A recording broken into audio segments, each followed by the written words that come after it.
Greetings, ladies and gentlemen, greetings and welcome back. Всем здравствуйте, уважаемые дамы и господа, добро пожаловать вновь на один из наших стримов, посвященных игре Grim Dawn. Ladies and gentlemen, on this particular stream we are going to continue on with our ongoing playthrough series of Grim Dawn with our character Conjurer Summoner with Blood Pets. I haven't done anything off-stream related to this character, so we are starting pretty fresh from where we left off. As you can see, like currently I have changed some skill positions so that I would not have to worry about where my skills are and that kind of stuff. So for the convenience purpose, I have changed skill positions. Next thing is that I would like to tell that you would enjoy the stream, enjoy the commentary, enjoy the gameplay. If you have asked questions, ask them. If you have some particular questions about mechanics, I will try to explain them, although I myself am not a professional when it comes to that kind of stuff. I'll do my best to at least help you out. So for rest assured, I will at least try. I don't know if I will be able to satisfy you with the given answers, but I'll at least try. Okay, now with all that stuff being said, I think we should jump straight into the game, because let us not waste time, let us have fun while playing and enjoy this particular character gameplay. Hello to you too, good morning and welcome to the stream. Okay, we need to complete several quests. We need to go here as well as we need to go in this position. I think we're first gonna go there. Generally speaking, it doesn't really matter where will we go at the beginning, because for the most part we will check all of the locations.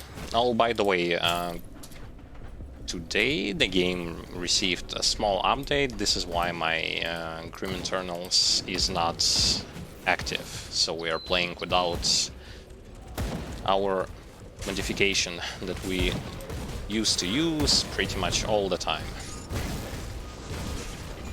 Every time when the game receives an update, you have to kind of wait until they patch Grim Internals as well. It will going to hurt our experience a little bit, but I think we will be okay.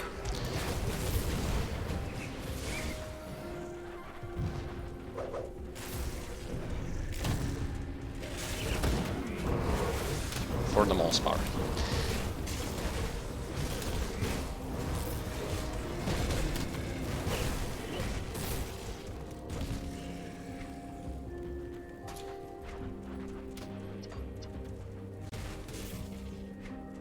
There are several reasons why I like to use Grim Internals and to play with it pretty much all the time.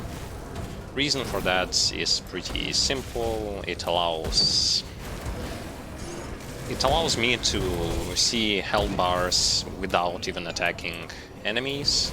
So generally without it you cannot see health bars of your enemy. Like there, you cannot see his health bar. You will only going to see his health bar once you are going to start attacking him. But with Grim Internals, you can see his bar constantly. Plus, we also do not get to see the damage graph that we use to check with what kind of damage are we being hit by, and thus deciding what should we need to level up to kinda mitigate the incoming damage from our enemies.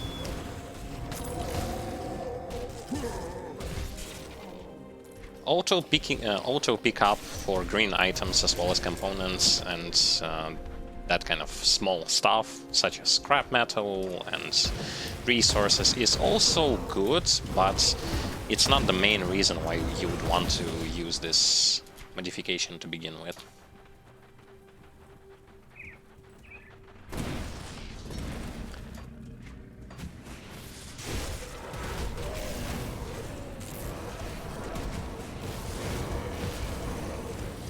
On this stream, I will going to try and use my pet attack command a bit more, especially when fighting against smaller enemies and elites at the same time. Usually you want to focus down elites first, and then those who are smaller, less threatening.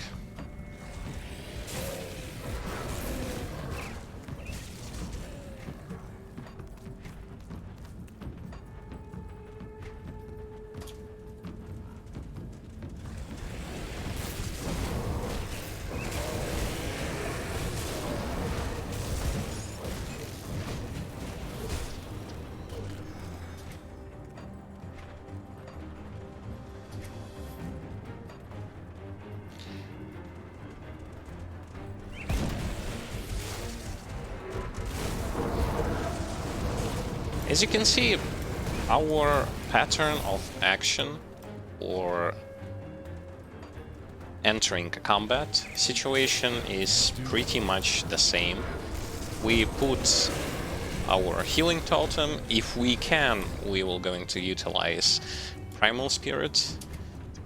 If we can. If it's not on cooldown. If it's on cooldown, then we do not use it. But generally speaking, we put a totem, healing totem, we summon our Primal Spirit, and then throw Curse of Frailty as a debuff to movement speed, physical resistance, bleeding resistance, as well as minus to vitality, elemental, defensive ability, and so on.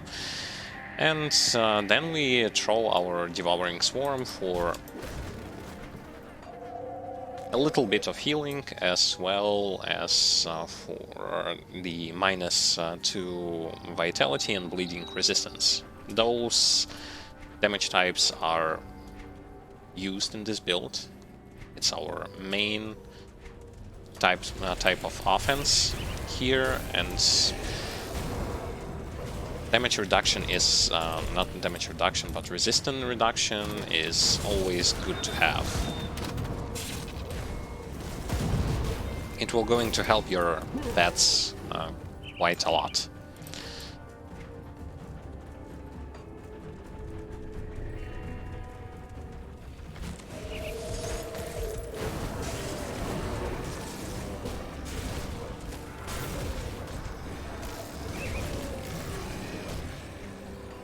Plus, combination of Devouring Swarm and Vendigo Totem will let us live longer because of the percent healing that we get from a totem, as well as Devouring Swarm lifesteal.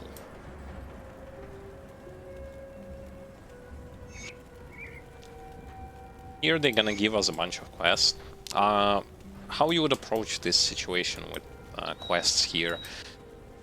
You take 2 of those quests and then continue exploring location until you reach the castle, clear the castle, then from the castle you will be teleported here. All the way here, and then give back those 2 quests. They will give you like 2 or 3 more, but since you've already cleared everything, you already will going to you already have slain all the monsters that they wanted, so it will overall count count as if you have completed like everything. It's a nice way for you to minimize the amount of time you need to go back, to give back one quest, take another one, and repeat the same progress like over and over again.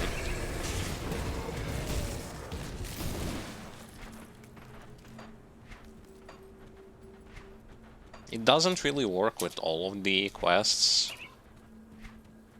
Later on, there will be quests that require to... Specific, like, monsters will not going to show up unless you have a quest to kill those enemies or to collect something from them.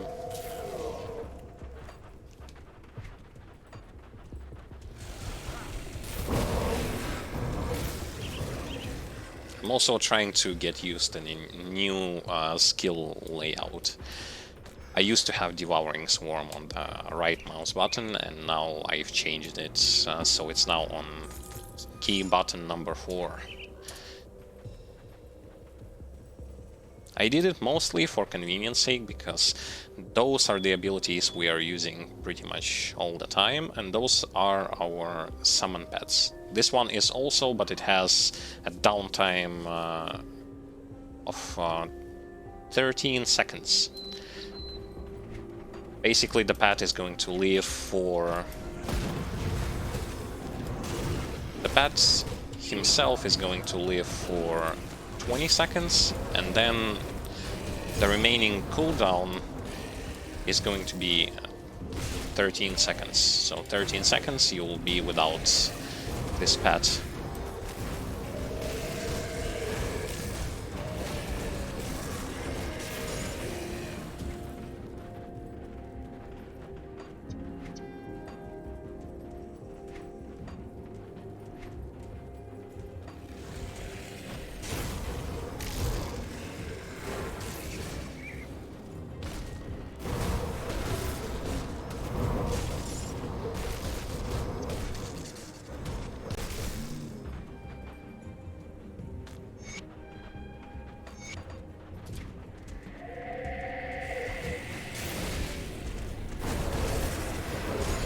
So here, as you can see, even though we do not have as many pets as, let's say, Necromancer would have, it doesn't mean that our progress is slow. No, it isn't slow.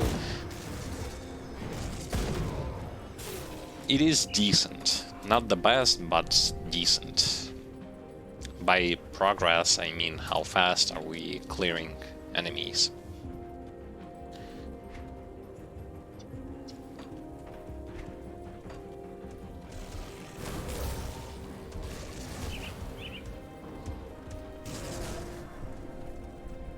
And for the most part, we also do not have to worry about the fact that some of our pets may die, because they are quite tanky. Well, with exception for the Hellhound, it really is there just for being there.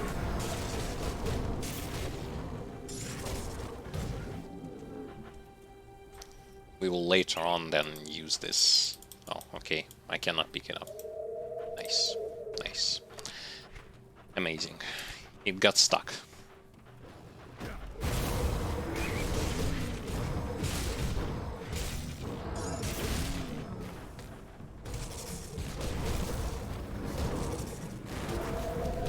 So about the Hellhound.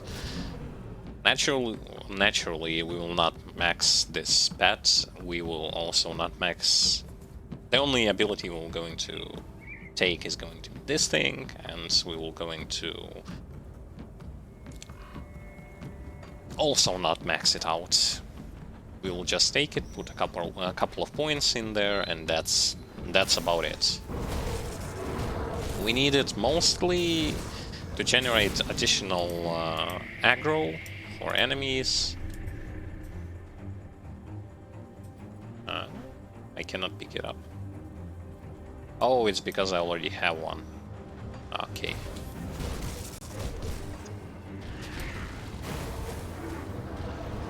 Because when you play with Grim Internals, it constantly, like, it auto picks up items, even if you have already completed the quest and have enough items needed for that quest.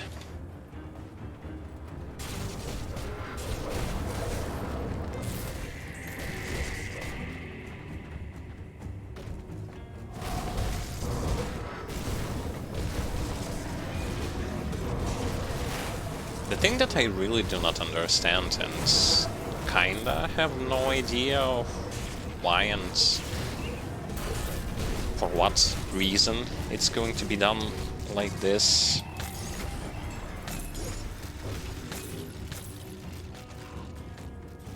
Oh boy, picking everything up like just by clicking after using Grim Internals is definitely it feels a little bit unnatural. Okay, here we put 1 point here, and I'd say the bonus to pads here is given to us by Dragon Pact, like plus physical damage, although I'd say because we are using mostly vitality and bleeding, physical is going to be not that powerful.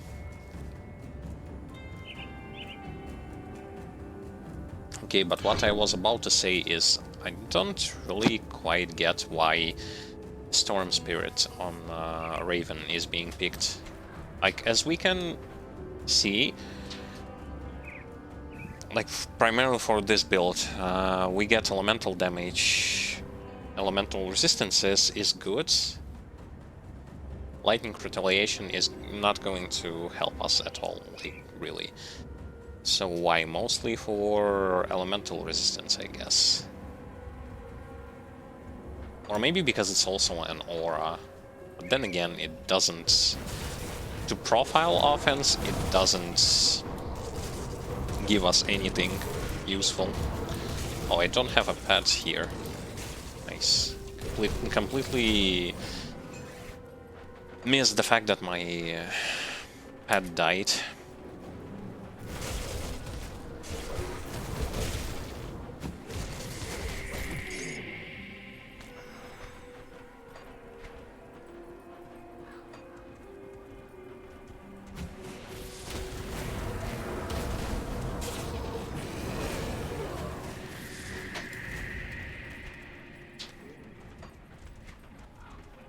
So for the most part, I guess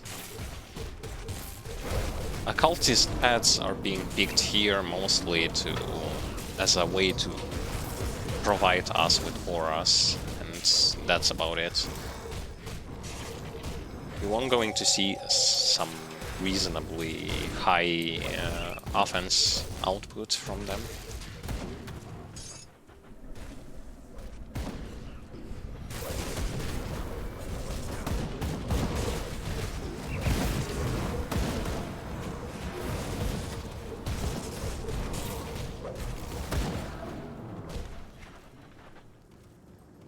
And no, I was mistaken on the fact that, at least while leveling, my influence in the battle is not going to be as, it's not going to be that high. It actually is, because of the fact that I put way too many debuffs on my enemies.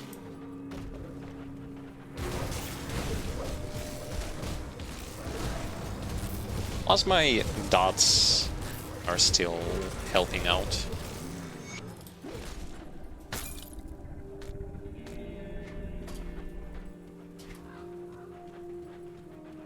When it comes to items, I would definitely look for something that is going to provide my pets with extra attack speed, maybe some health and vitality and bleeding damage modification.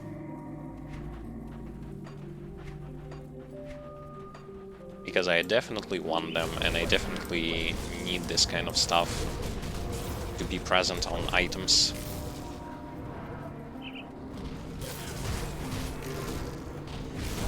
And I guess that starting from level 70 something, I'm going to change my gear that gives me extra experience for something useful stat-wise.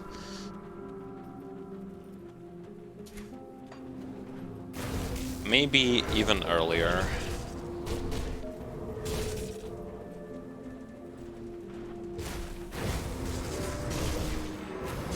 My biggest concern when it comes to not willing to wear this gear pieces, Lokarr set. It's not a bad set, especially for fast leveling. However, the further you go, you would want to have something good stat-wise, especially as a summoner, because this set doesn't give anything to pets, which is actually like really unfortunate.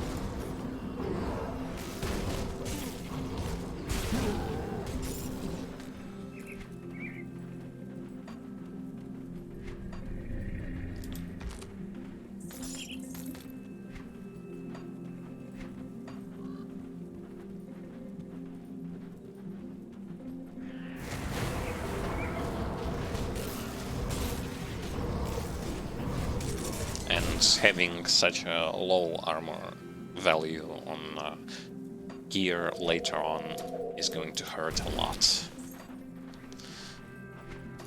Because physical attacks are going to start to become more and more powerful, and you're just going to get completely devastated by how powerful they can be.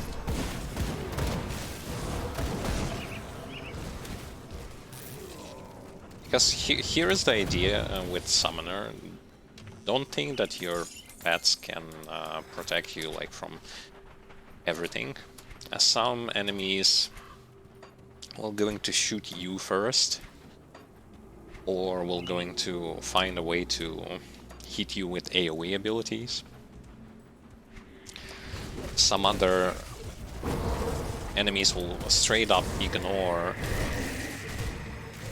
your pets, despite the fact they will going to have aggro skills. They will just going to say, nah, let's go and kill the summoner.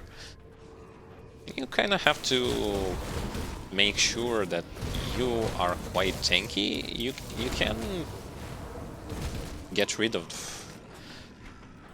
offense stuff that gives you like offense for you, but you have to make sure that you are tanky and your pets are that strong to be able to do the job for you.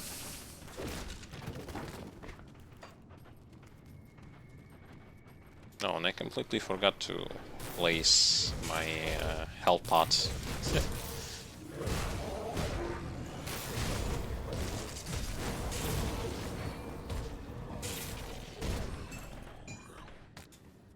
On on characters that have like extensive amount of healing, sometimes you'll simply going to forget that you even have health pots, because your health is going to be regenerating so fast you will not need it. Although it's just it works, but it works only up to a certain extent.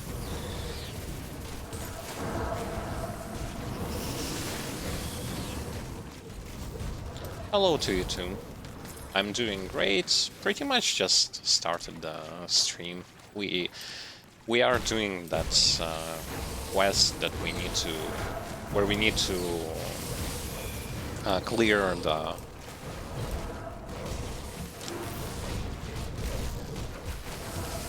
that castle location.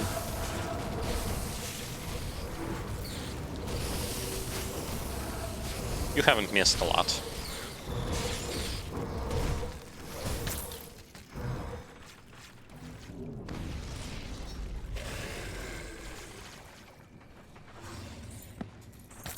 Except also the fact that I've said that haven't done anything off stream besides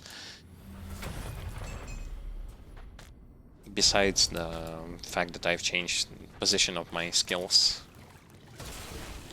It's much more like, to me it's much more easier to access skills like this than it was before.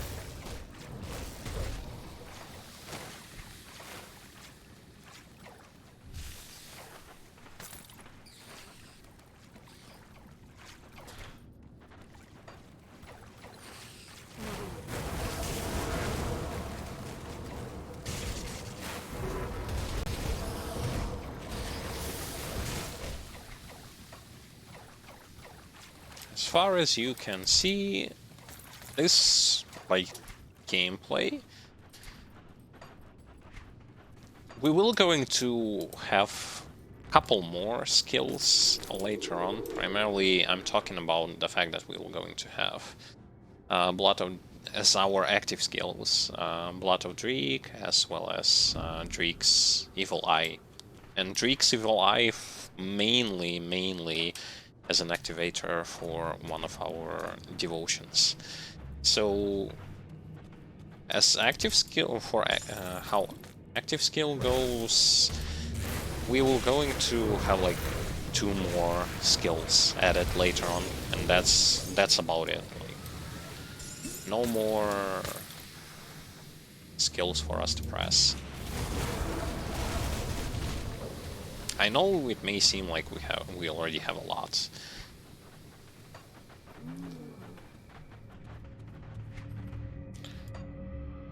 But it just seems like it.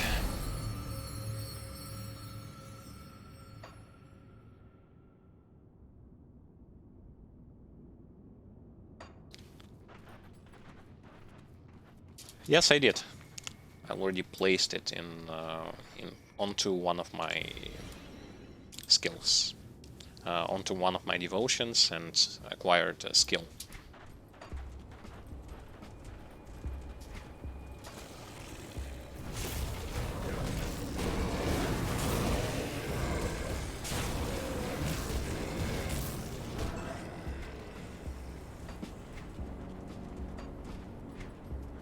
Additional information kinda about this particular class. Conjurer in general has a lot of health, so when it comes to being tanky because of a lot of HP, this class is one of such classes, which I definitely like. Especially for beginners, you really want to have something tanky. Something tanky and something durable that is going to survive through a lot of stuff that being thrown at you.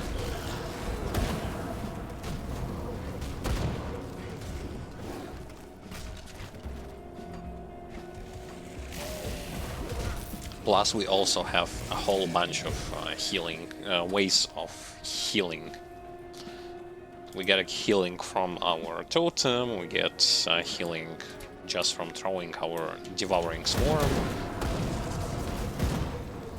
We later on will then going to get access to Blood of Dreek, which is another amazing way to not only boost your poison and acid resistances, but to also heal yourself.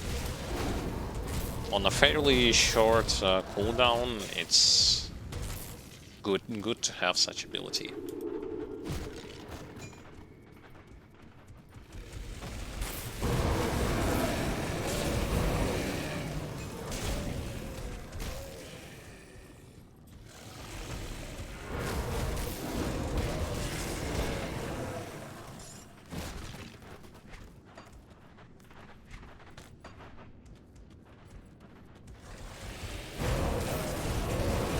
By the way, I don't quite know, but is the combination of classes such as Necromancer and Shaman on pets viable? I really don't know. It might seem like you can create an army or something like that, but if we go with paths, missing occultist is very painful because of the fact that how much health and speed and offense you lose just because you do not have access to those two abilities.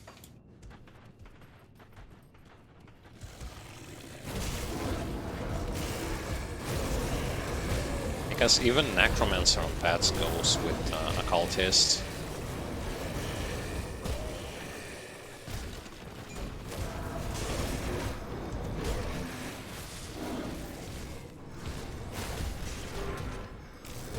See, he's not aggroing.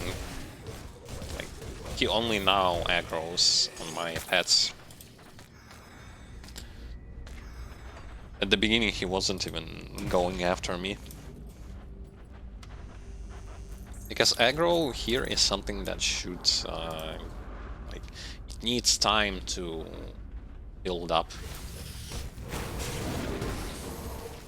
There is a spell that one of our pets has that gives him an ability to generate aggro, but if we compare that to Abomination from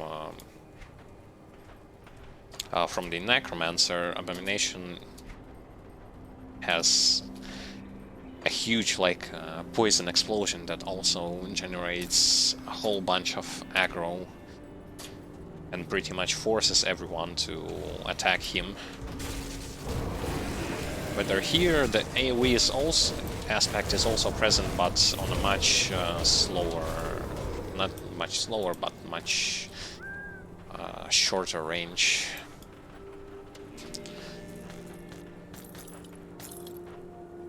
When we're going to get 2 of those pets, I believe we do that with the gear. Yeah, we do that with the gear that we are going to be wearing. We will be able to have 2 Riotorns, and then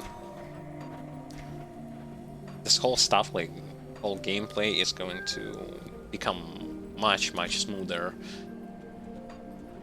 because of the fact that even like 1 of those pets is good enough, but having 2 is like super important.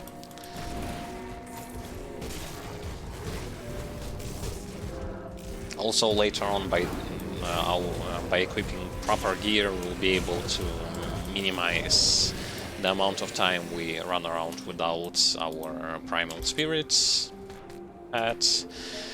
It's going to be shortened to, I believe, almost 4 seconds, so only 4 seconds without a pet, which is another amazing thing.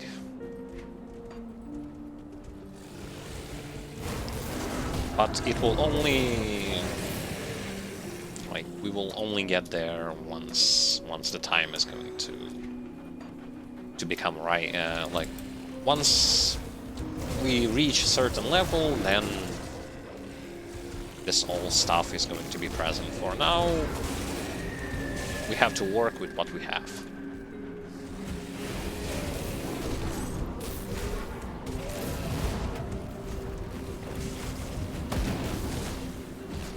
Plus, I'd also say in the fact that while leveling, you will not really going to find some impressive gear for summoner class. Most definitely will not.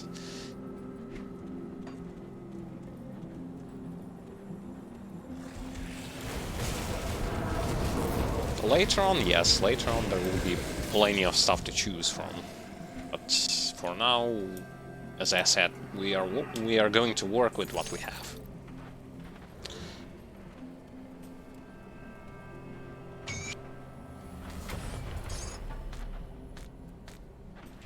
Okay, another devotion point. The next stuff that we will going to pick up when it comes to devotion. So we went all the way from 3 knots in the center, then we went into the lion for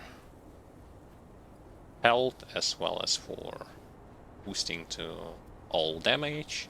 Then we went for Assassin Blade that gave us minus physical resistances, which is going to also influence our bleeding portion of attack that we are dealing. Then into the Shepherd Crook for the resistances held as well as a boost to offense. And now we are going to work on Nick Talon. Oh, Night Talon. Completely misspelled that. Night Talon. For what? Let's see. Elemental resistances, offense, attack speed, bleeding damage. Okay, I get it. This thing will going to boost our second portion of damage. Our main one is being vitality, and the second one is bleeding. Nice. So we kinda now working on the second type of attack that we are dealing.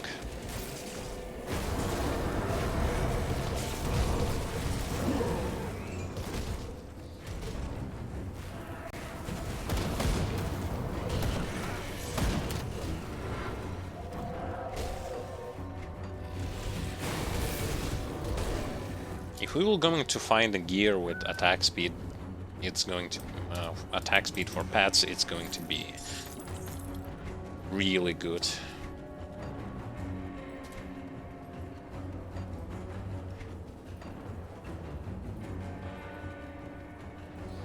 Genuinely speaking, pets are liking to have attack speed and as much as possible, because they are auto-attacking quite a lot, and it's besides their skills that they are using, which they are using, I still believe one thing, that generally the usage of pet skills is tied to how much attacks they've done. I kinda think about that because there is zero information said about whether or not pets are having a chance to use that attack. No. Instead, it just says that they have that ability, but unlike weapon pool skills, it doesn't say that it is tied to percent chance.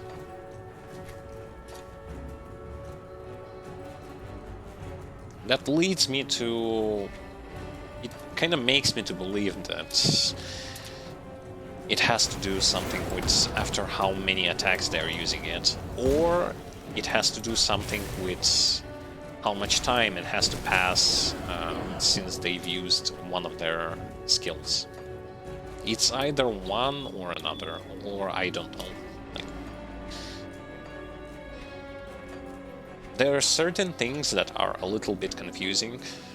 This game that even I, as if playing like for more than 100 hours or so, or even more, like I still do not kind of get some of those mechanics.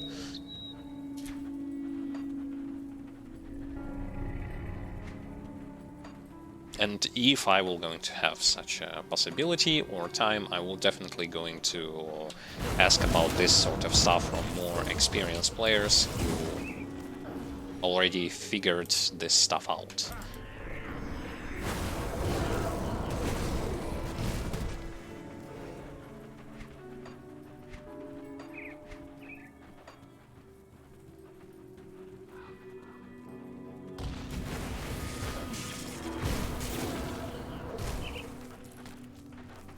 Okay.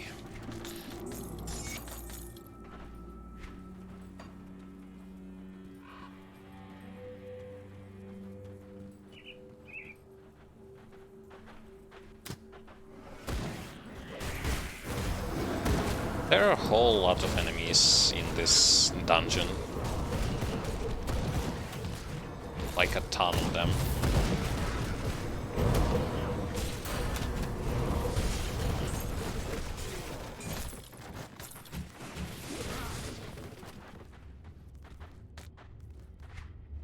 Okay, so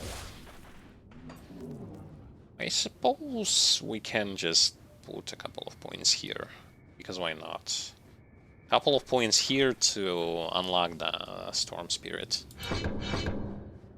And like an aura ability that I still have no idea, like why are we using it here? Like it gives elemental type of damage that is not being boosted by anything in this particular build, so why authors just to go with it? Probably because of the boost to elemental resistances. It's the only logical idea that I have.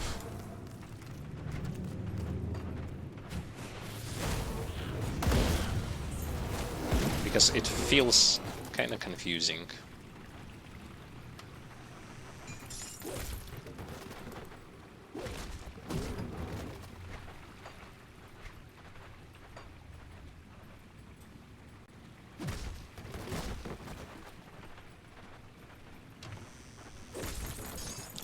Resistances for paths are pretty much just as important as for your main character. The higher resistances are, the less chance of your enemies will going to have when it comes to blowing them up in an instant.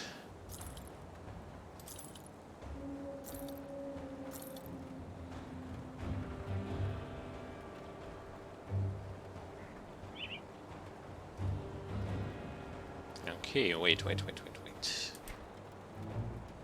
I messed up, right? Offhand. There was an offhand with... No, there wasn't. There was no offhand with vitality. Ether Elemental? Nope. Fire Burn? No. It's not it. Elemental, also not it. We are looking for vitality, we are looking for resistance, we are looking for something that will going to also give plus to our skills that we are using.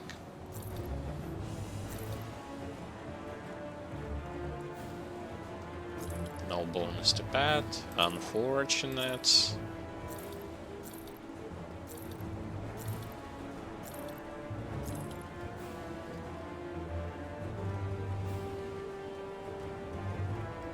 Hold up a second. Why did I solve that?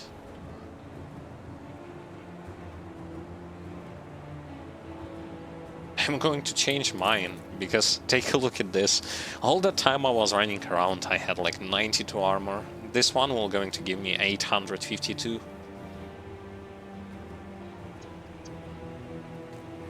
Nice. Definitely nice.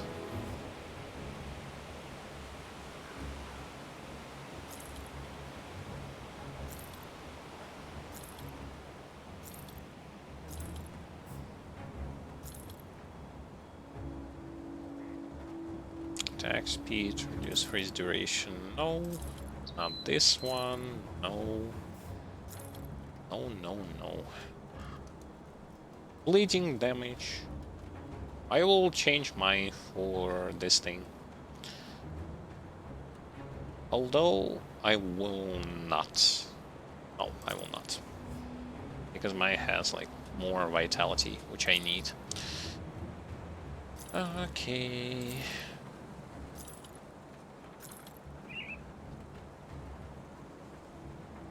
Well, this requires a whole lot of spirit, which we can put... Have put 10 points. Endgame version of the build is going to tell us that we need, let me check. Yeah, we can put 26 points into spirit and the rest goes into physique. See you around. So we have to keep that in mind. Keep in mind those numbers. Keep in mind those numbers. And going into Devil's Crossing for the reason of... Although... Do we have Silk Swatch here? I don't think we do. No, we don't. We can craft it though. Keep an eye on them. I do the best I can with what I've got.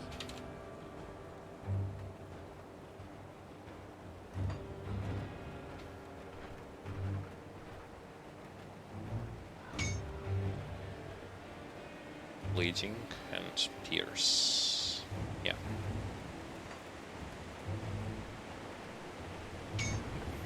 Don't get killed out. Our resistances is definitely not the greatest one, but oh well, it's expected.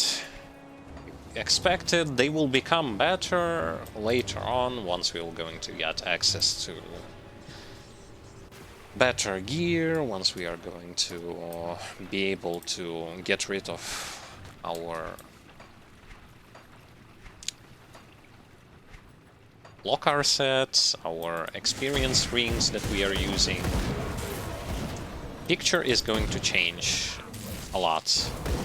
Plus components, plus various other tools.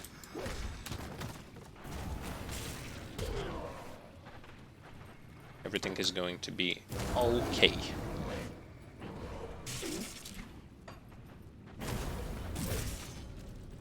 I should also make sure that I am not the one like, tanking this whole stuff, especially range enemies. The reason why is mostly due to the fact that my base armor is super low because of the Lokarr set, and my pierce resistance not 80%, which I would like to have. Out of many types of resistances, I think pierce resistance in like on first difficulty, especially in veteran, is important because there are a lot of enemies that are going to shoot you, and especially at locations where we are right now, it's, you're going to see those kinds of enemies quite a lot.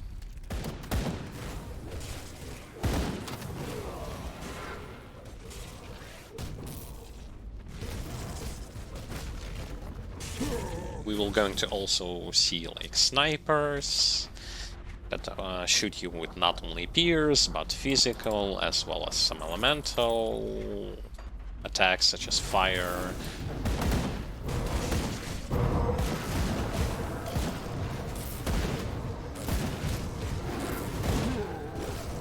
So there's going to be just a whole lot of stuff that we need to take into consideration.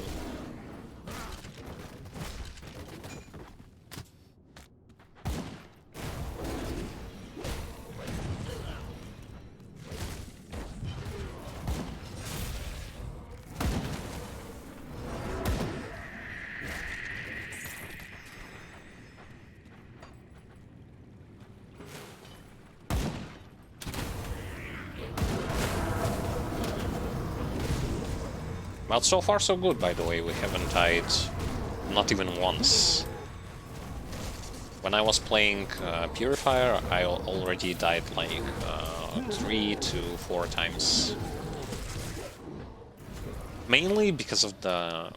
like, I was rusty when I done my Purifier playthrough. Because my Purifier playthrough was done half a year later after I played this game. Like, I played this game before, but then I took a huge break and After that, Purifier was my first character after a break.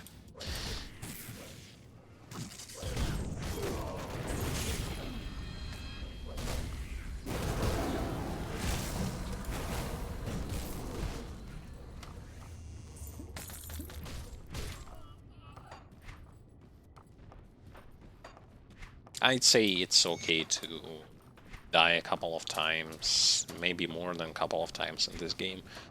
Like, as a part of the learning process, it's totally okay.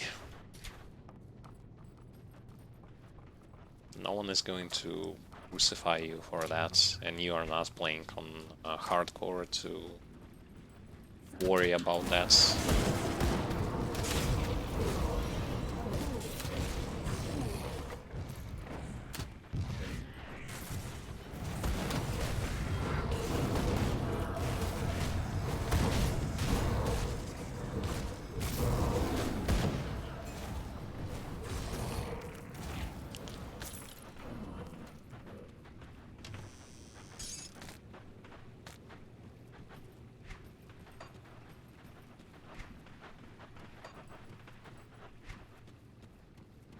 So, Tyrant's hold is almost completed.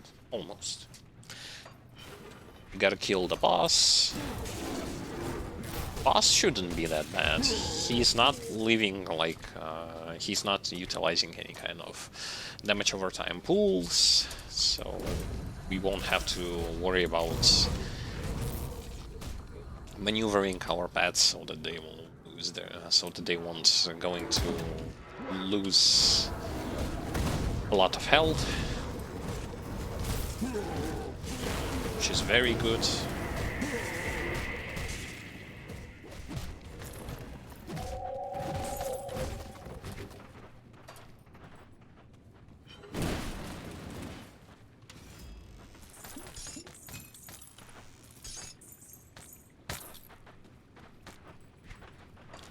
Port Valbury probably is going to be one of locations that are going to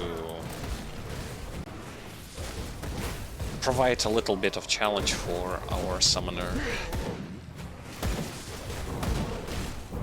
There is just way too much AoE in there to be able to move our pets safely so that they will not stand in all of that incoming barrage of attacks.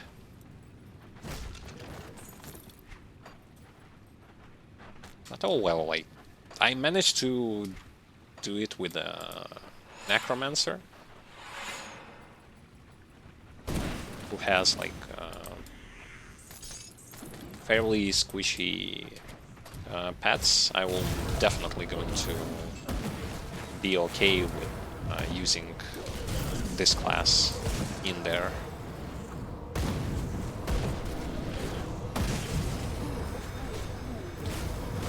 Okay, I have to kill the shaman.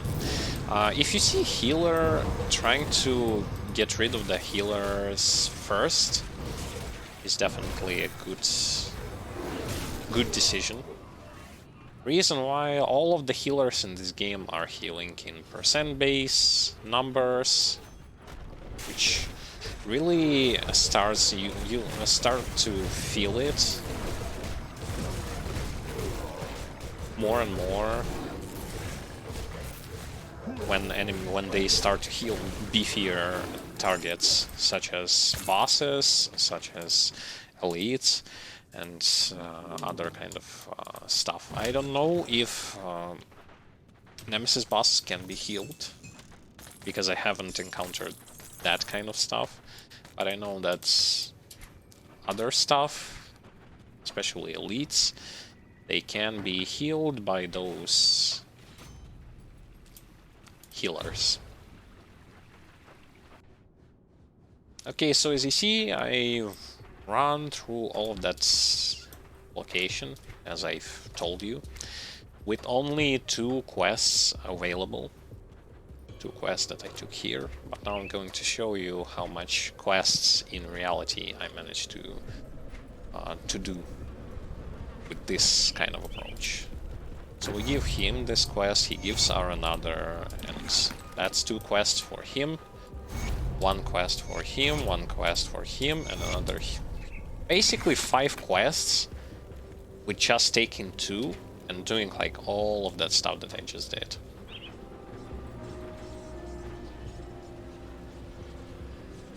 Otherwise you'd have to like complete 1 quest, go bring it back, take another one. You don't really need to do that. Now that we finished with this section, we are going into here to complete 3 more quests. Slay the amalgamation,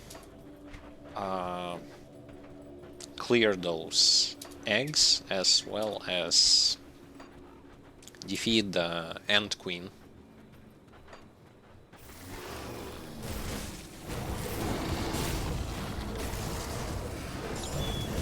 By the way, with Ant Queen you don't really need to grab yourself a quest. You can do this without quest.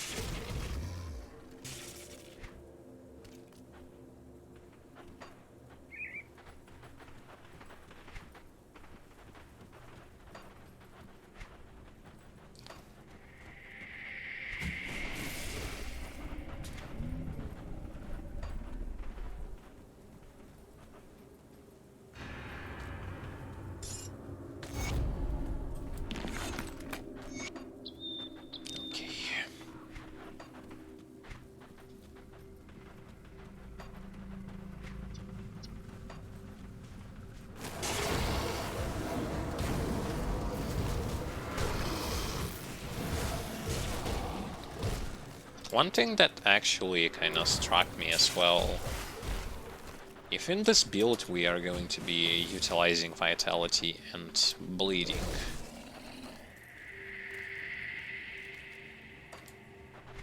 a Storm Totem with its upgrade, Corrupted Storm, converts like lightning into vitality, right? So why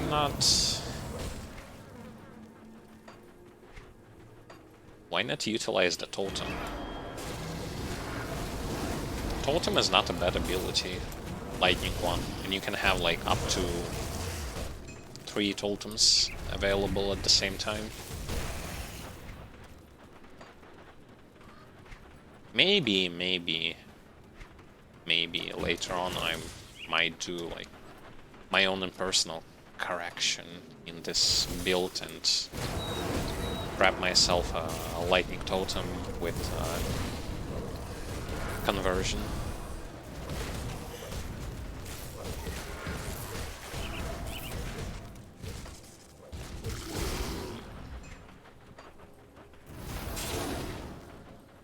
Right. So far, so good.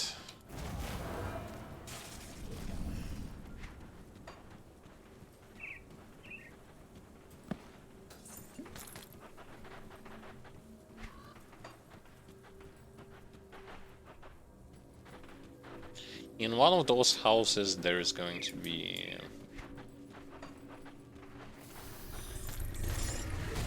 an item that is going to lead to another quest that we can complete, almost like a side quest, hidden treasure or something like that. But currently we haven't managed to find it. It's definitely in one of the houses.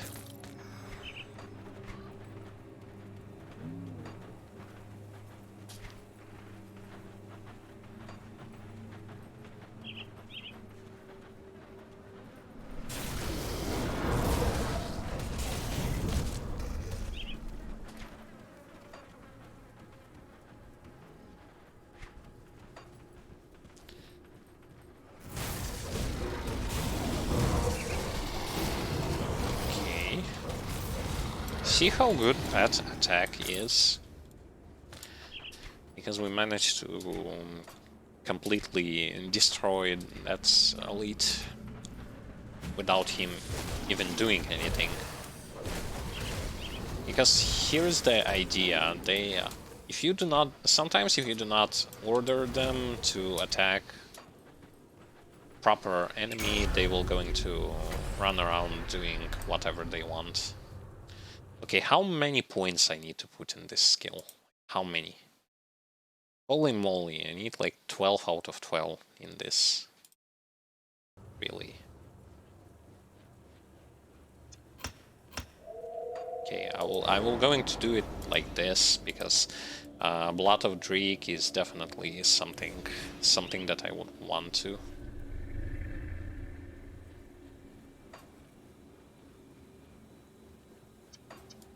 Okay. Now, as you can see, it gives that aura to our pets.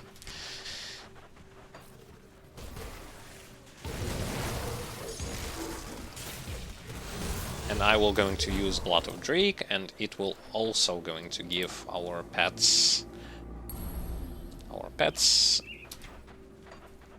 boost. Currently, it's a boost for offense as well as 12% health restore. Just make sure, absolutely make sure, especially like later on, that you're going to have Blood of Drake all the time.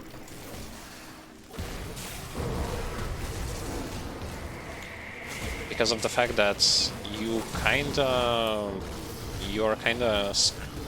completely boned if it runs out, and there will be enemies with poison and acid. Technically speaking, it's going to be your only with this class. It's your only source of resistant to poison and acid. And because it can get up to 80% or so, 80% or so, like poison resistance, you have to absolutely have to keep it all the time on you.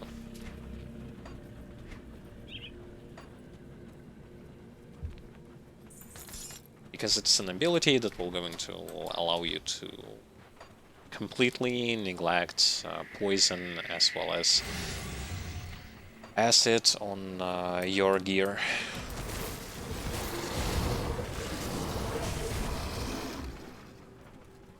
Which is really good.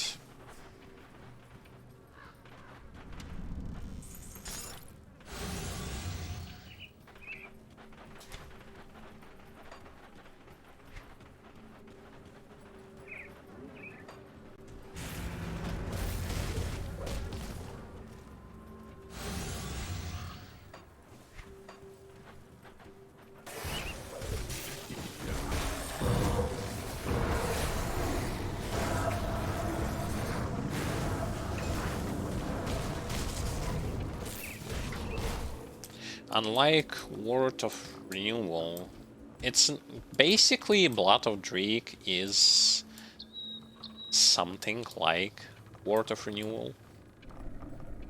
It technically is, because it works kind of the same way. However, there is a difference in the fact that it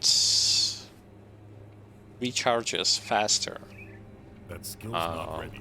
It recharges for 12 seconds, as like 12 seconds cooldown with 30-second duration. Technically amazing. Amazing skill. Plus it gives insane amount of resistances. And as a way of healing, it also works.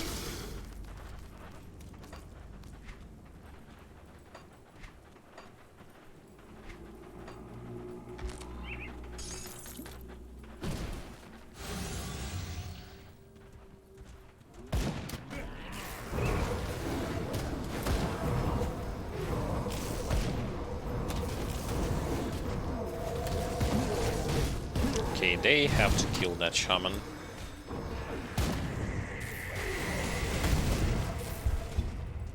Yeah, see what I was what I was saying when I was expressing my thoughts about having that Lokarr set. You saw there how my HP just dropped almost to 0 from pool, and that was just like what, 3 enemies and no elites.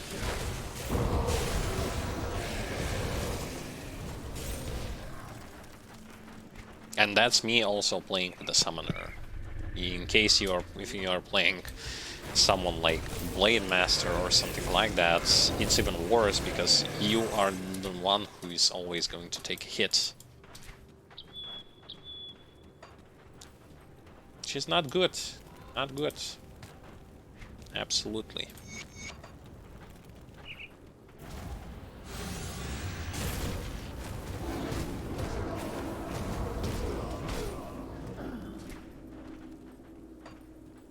Gonna run here to make this quest, and then we're going to continue on.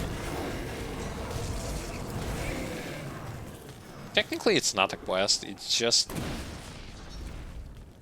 an NPC that you can kill.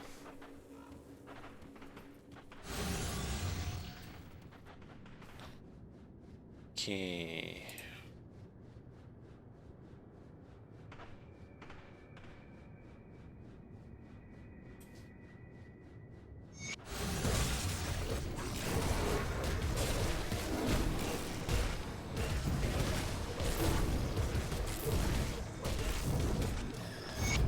They're doing a great job, I should say, like, really well.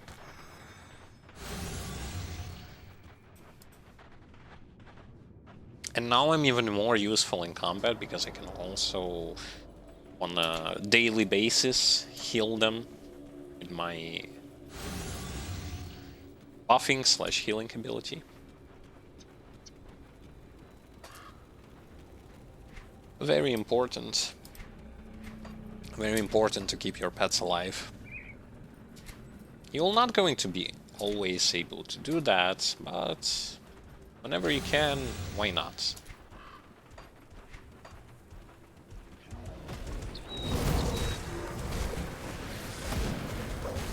Here are those snipers I was talking about. They will going to become quite a pain for me to deal with, mainly because of the low physical resistance, low armor.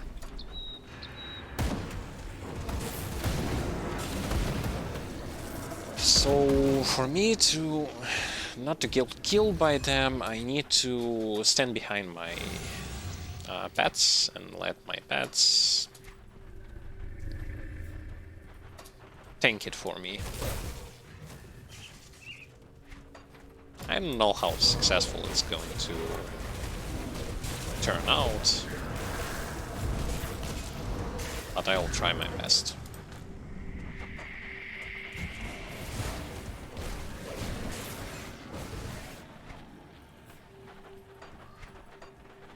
Okay.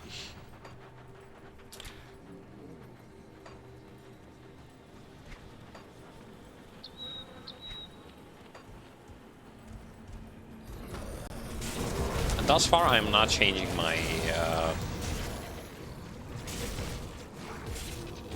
like my thoughts about whether or not this class is beginner friendly. Most certainly, this class is as beginner friendly as you can get. Naturally, because of the fact that Conjurer is ridiculously tanky, he can survive with the usage of a whole bunch of ways of healing, has amazing debuffs, has a way to heal himself by just applying dots and debuffs.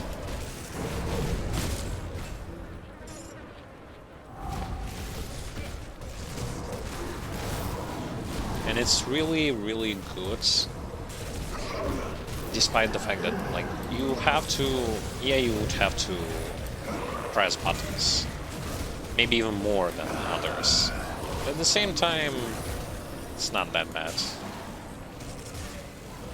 Don't be discouraged just because of extensive button pressing.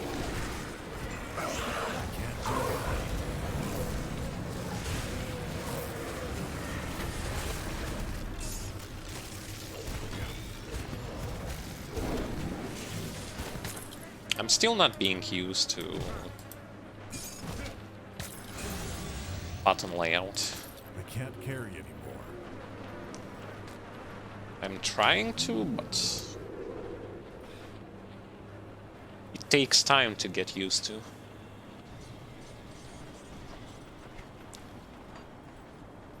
Okay. Let's sell some stuff.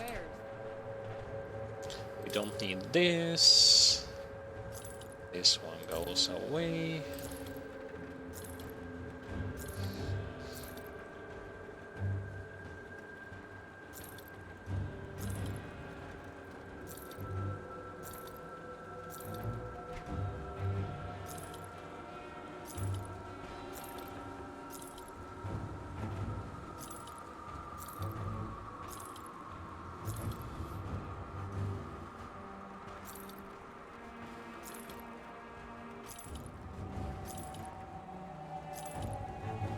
Someday I will definitely find good stuff that is going to boost my pets.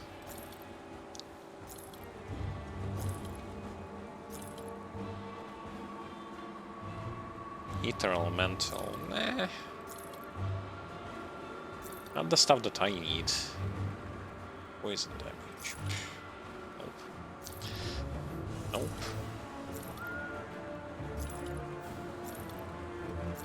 Nope. Nothing. Not even a single item.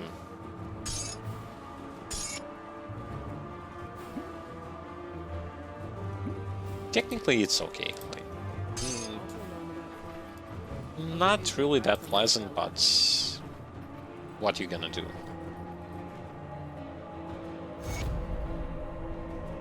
I'm on a cell-found gear here.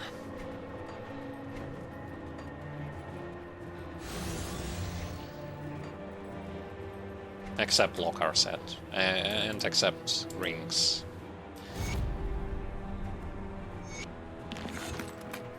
Except Lokarr set and rings, everything is kind of self-found.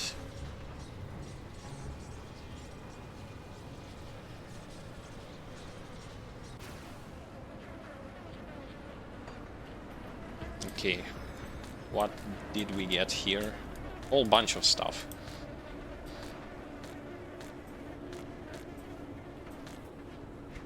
Let's see. No. No. No. No. Vitality, poison, tech. Yeah. Better than mine, but I don't have enough spirit. Whoa, whoa, whoa, whoa, whoa.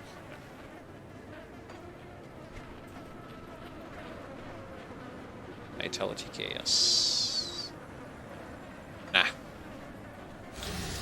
Nothing useful. Nothing.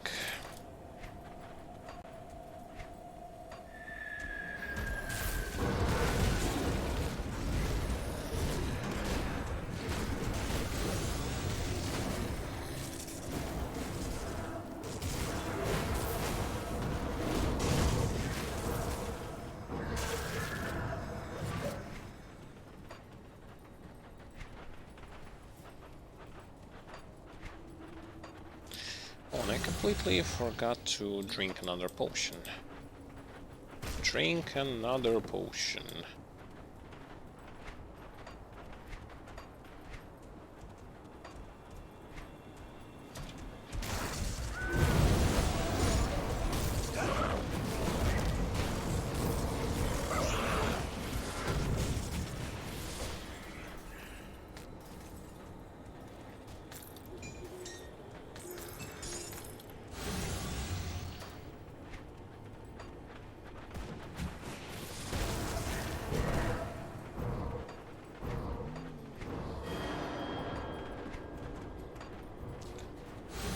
Amazing.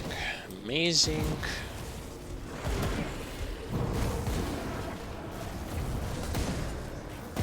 Although technically I kind of feel slow with this character.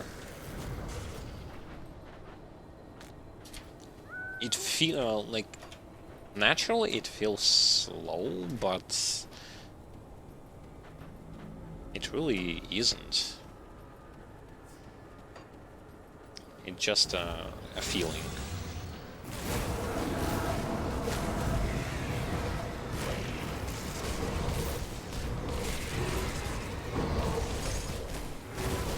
See, what we just do, we are specifically targeting enemies that we want our pets to kill, and this is why we are using that.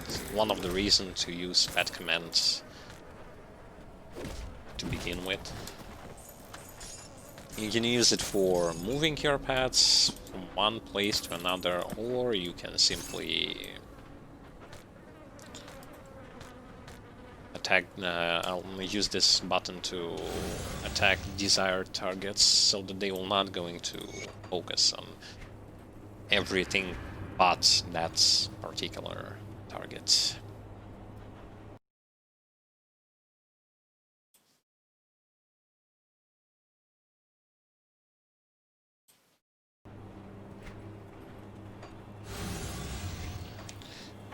Okay.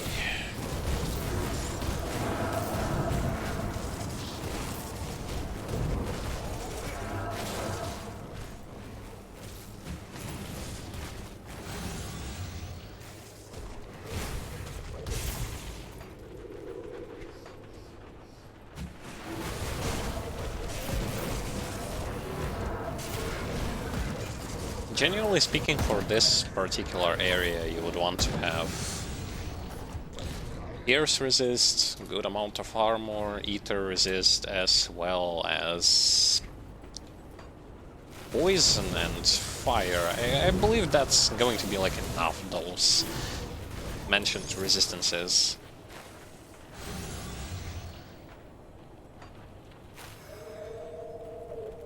Not having Grim Tools to...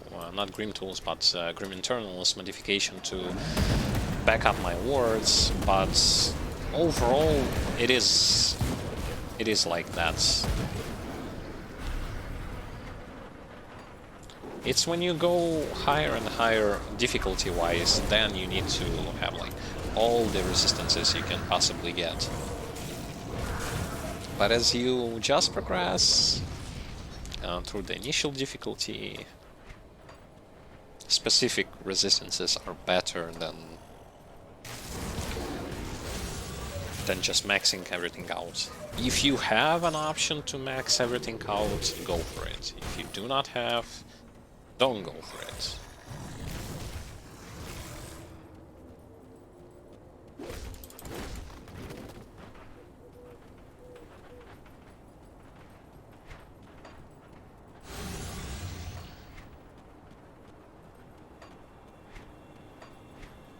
And judging by my resistances, you can see like we will going to face extra challenges because our armor value is low, our pierce resistance is kinda okay, but could have been better, and our poison acid is not poison acid, and ether is absolutely like worse.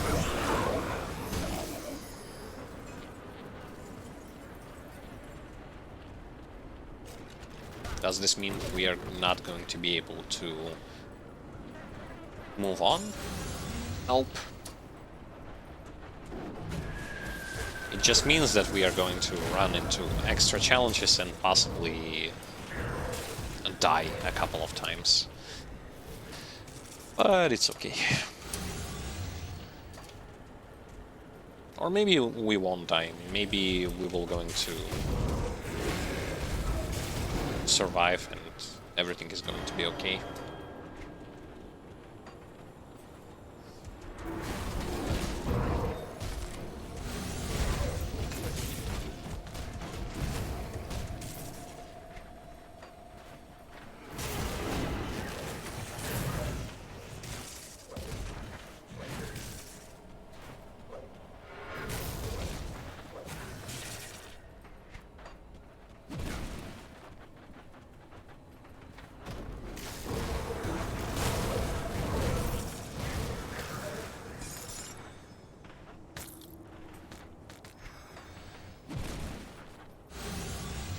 I also don't really know why some people don't really recommend playing summoner classes.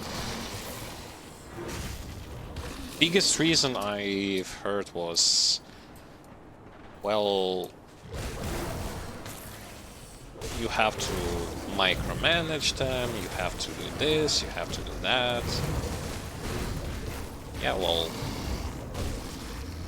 we are not playing some strategy game here. Like, it's not RTS game, it's not StarCraft, Age of Empire. It's not that hard.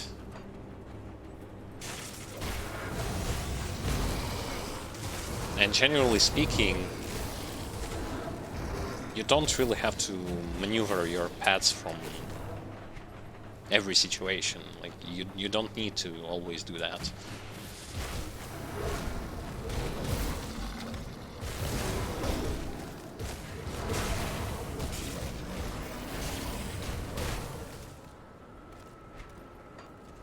Biggest downside is that you're not going to have like good gear for a summoner unless like you reach certain points in the game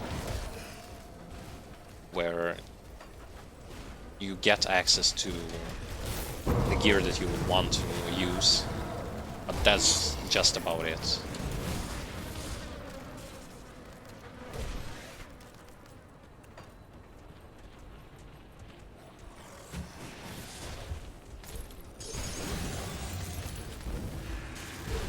That skill's not ready.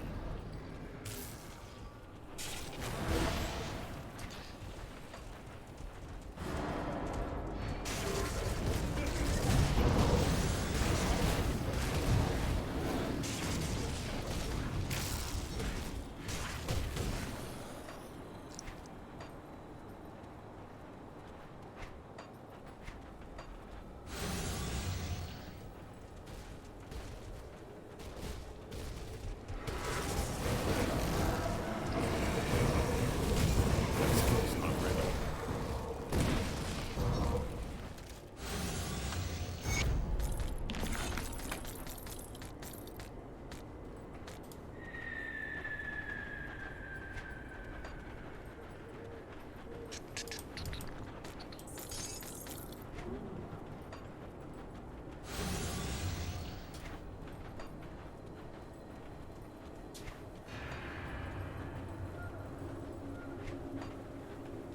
Okay.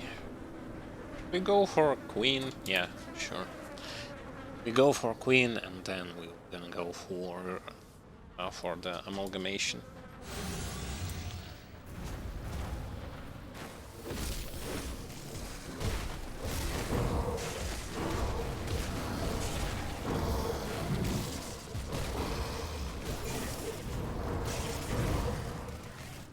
As you can see, I really shouldn't take the hit, because if I do, it's kind of bad for me. Low armor makes the difference, but this is why we are running around. Like,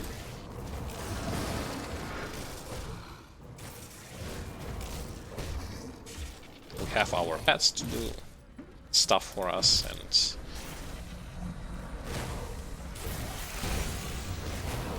we have our dots so that we will not. We are not.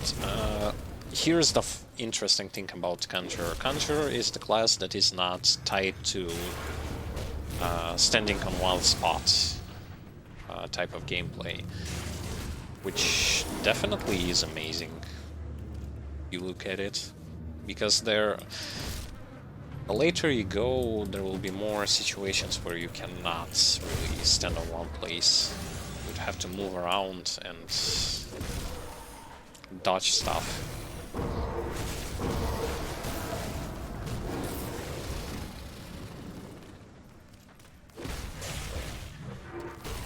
I don't know if, like, This, to me, currently it feels like the same, like when it comes to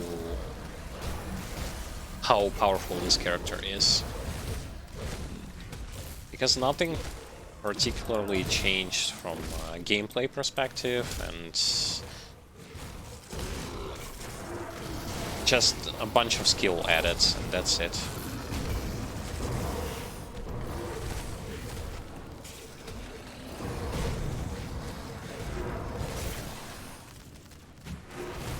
But maybe. Just don't feel it.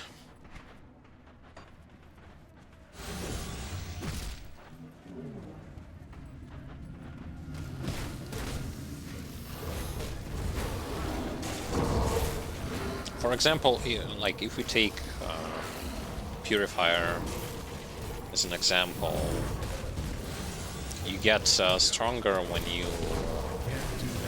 are unlocking a skill called Brimstone. That's when you really start to see like that he becomes more and more of a powerhouse. Here, I guess the biggest change to how powerful class is going to become visible once we get access to gear that is going to increase our summon limit on pets, that is going to provide pets with extra stats.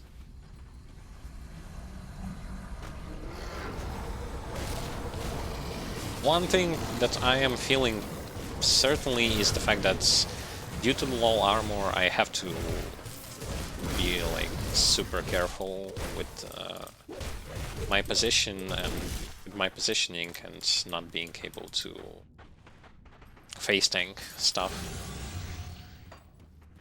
because I get killed super fast. My health pool is huge, but without armor it doesn't really matter.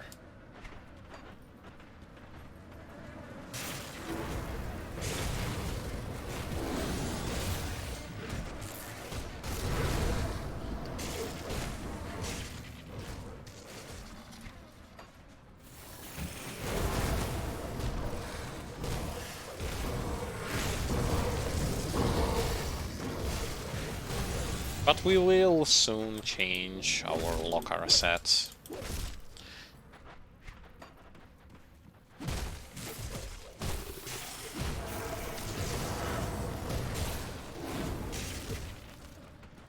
It's gonna happen soon.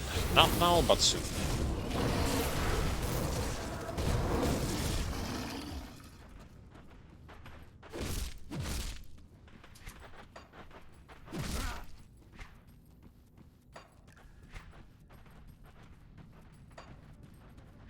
I don't know what I'm trying to see in my inventory, but I tend to open my inventory a lot in MMORPGs, in RPGs. It's like a bad habit of mine that just goes on and on. It's not the first game where I'm doing this kind of stuff. I either open the map or I open the inventory. I've seen myself doing it way too many times.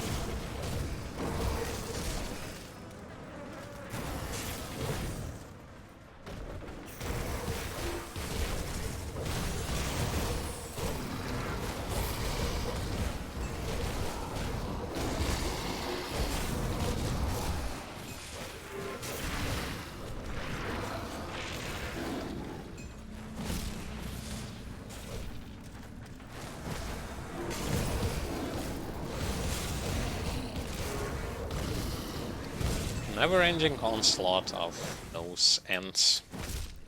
They just keep going and going.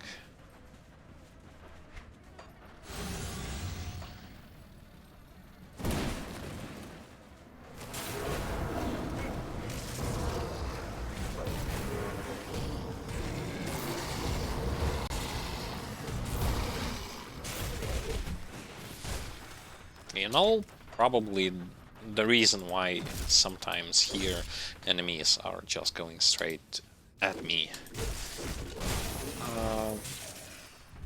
I'd say it's because I am throwing on them like my debuffs and damage over time effects before my enemies are starting to attack them. And because my pet that's supposed to be some kind of a tank here in this situation, he doesn't have the biggest range on his provoke ability. He thus cannot like aggro on himself everyone who is being hit by my debuffs and damage over time effects.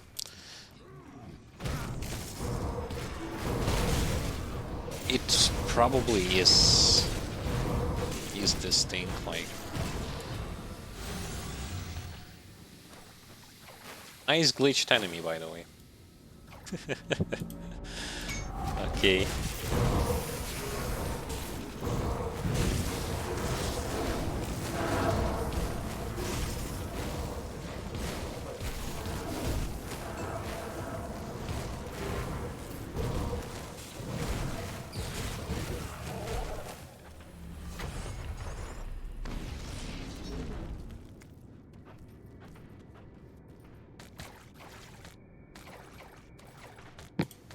I can't carry anymore.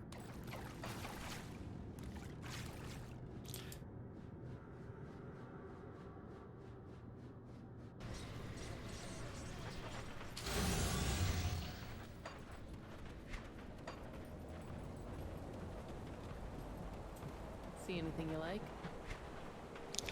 The way how I would describe gameplay of a summoner that I'm currently using is very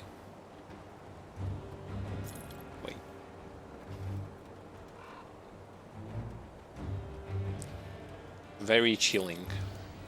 It's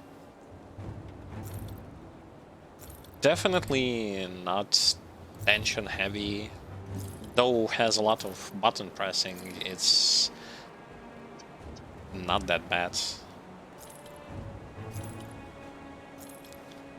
I would say relaxing as well, because you are kind of capable of playing this class semi-autopilot.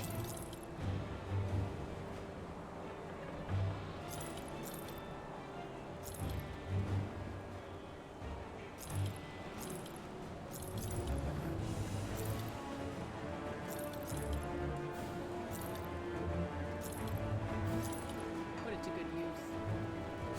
Is your stash safe?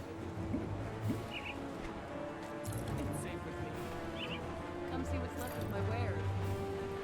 I'm not keeping those books mainly because of the reason that I need way too much spirit right now to use them. I'm okay without them. Plus, I know what kind of item I will be looking for that is going to be primarily used in for my leveling and for the most parts of the game. That item is spectacular for... Oh, but this is good. All damage attack speed. Yeah. It's going to be spectacular for my build that I will be using.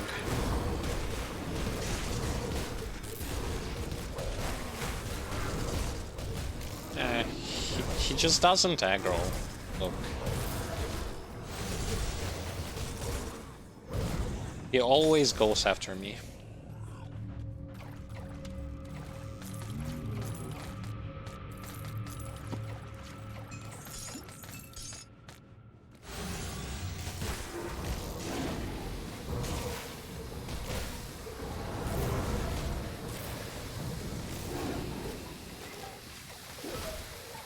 Oh boy. Way too much stuff. It hits me. Poison. Poison and acid.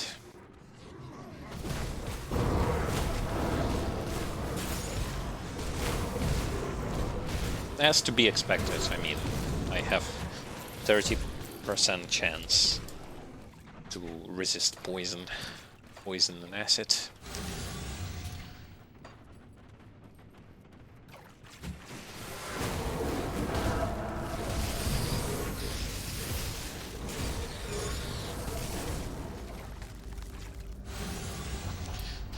Okay, time to go and beat the queen. Beat that queen. Yes. More attack speed. Finally, I'm starting to get to devotions with attack speed for pets. They are very useful. No matter how you look at it, for pets they are super useful.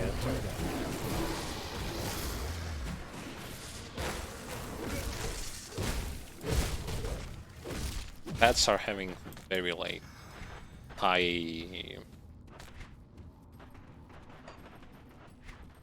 demand for attack speed.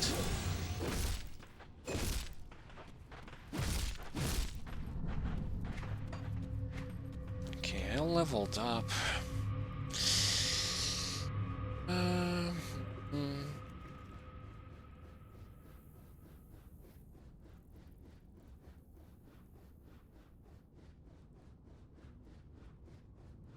I don't know. Yeah, really this ability is mostly for elemental resistance. It really is like that.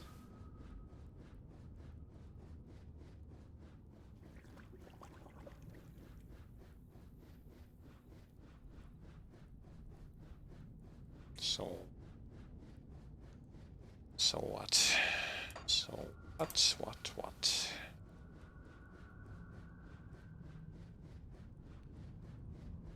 1 point in here and 1 in here. Because I have to get to those abilities, those two. They are must-have.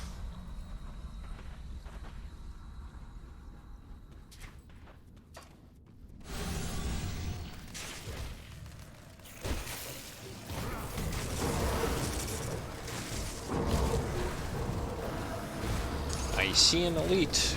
Go and kill him, boys. They just shred elites. If you haven't noticed that already. They're making sure that elites will never going to last long enough to become a significant threat.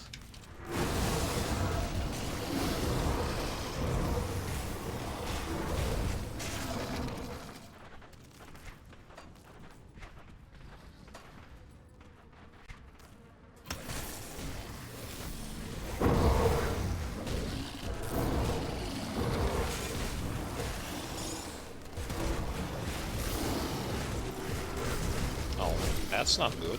2 of them.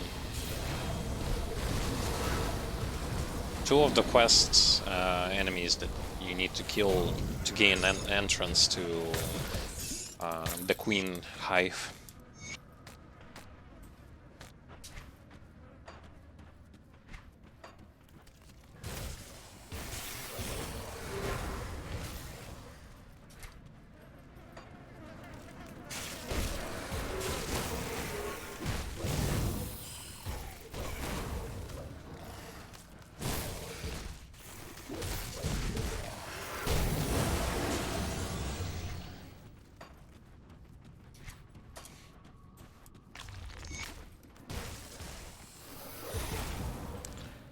I want to see how well we are going to do against this boss. First things first, as usual, to clean the room itself before entering a boss fight.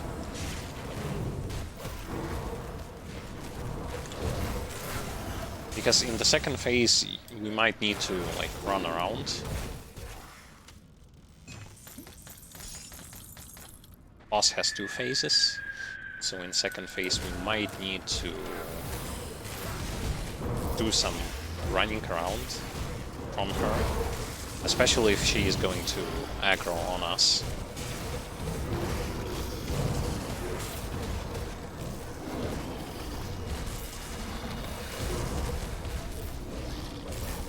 Unfortunately, I am aggroing her, so she's keeps summoning those enemies, smaller ones.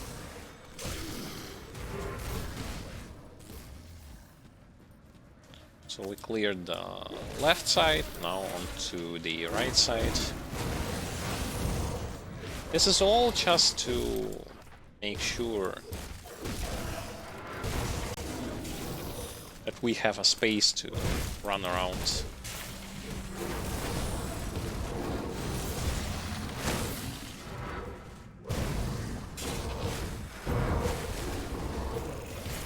Okay, who died? Our crow died.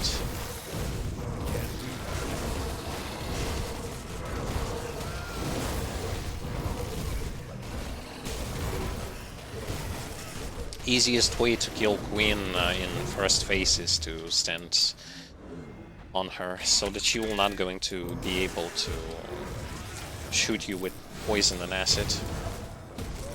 Yeah, she doesn't care about my pets. Now she does. But that doesn't mean that we are completely safe.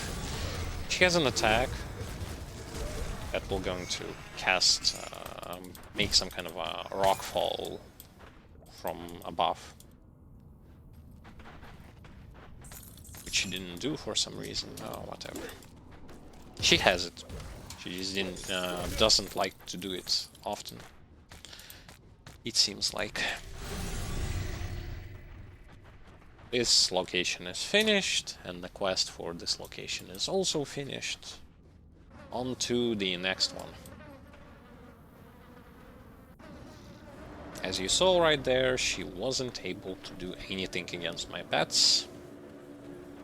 Only in phase 1, and only because I wasn't able to get my pets in her face fast enough.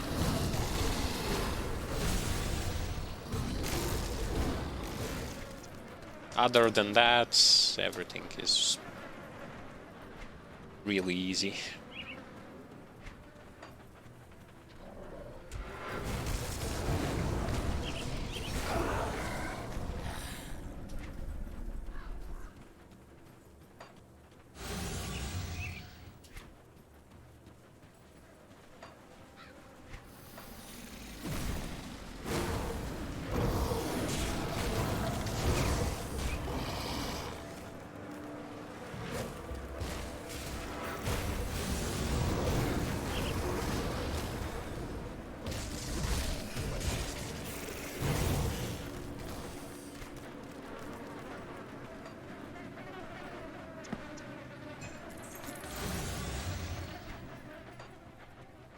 Ethereals. Ethereals.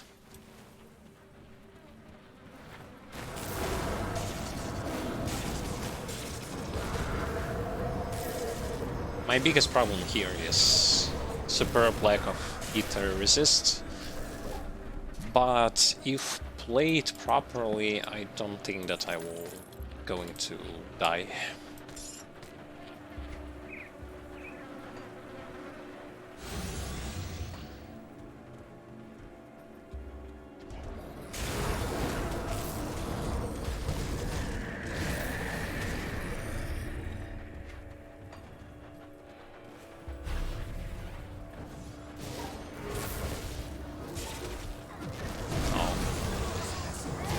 Good old mages. Mages that cast immune shields. Immunity to incoming attack shields.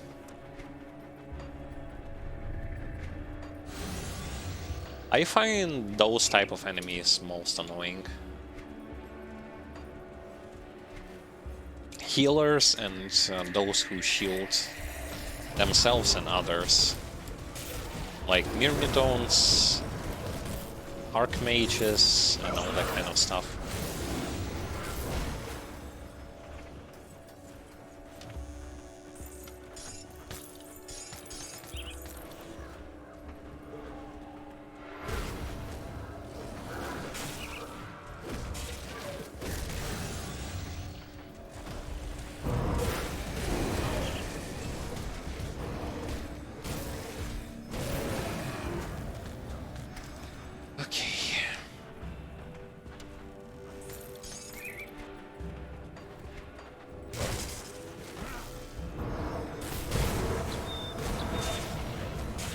I would want to use cat as often as possible, but I'm not using it because I'm still waiting. Maybe there's a pack where there's going to be an elite.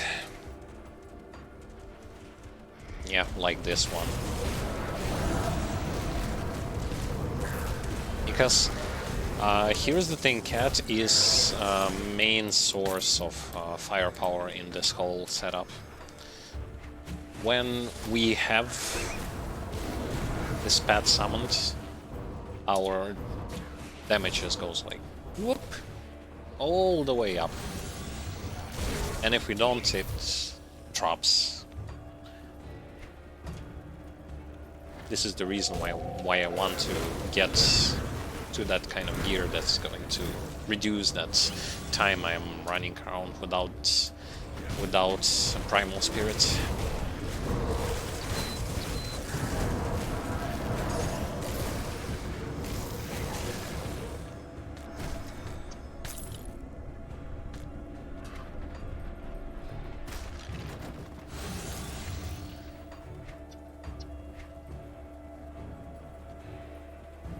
Oh boy, I'm also remembering that one of our location after that is even more easy to go through. It's going to be the Blood Grove. I don't know why, but it really is one of the easiest locations that you will find in the entire game.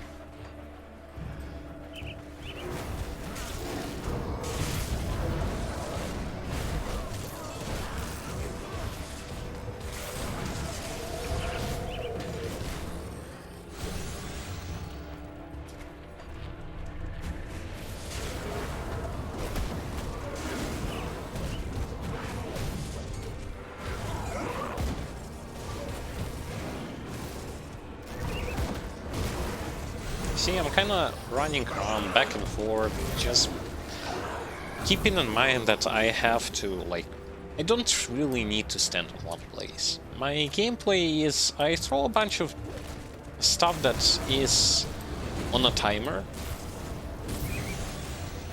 and then I do not have to stand and do nothing. Like, I will run and do nothing.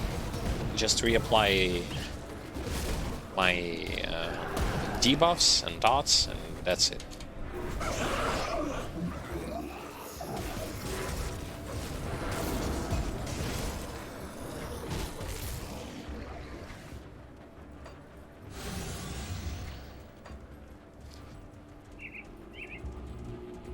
You also have to understand that if you move around, it's harder for your enemies to hit you. They can miss. You will give more time for your pets to aggro stuff that wasn't aggroed in the first place.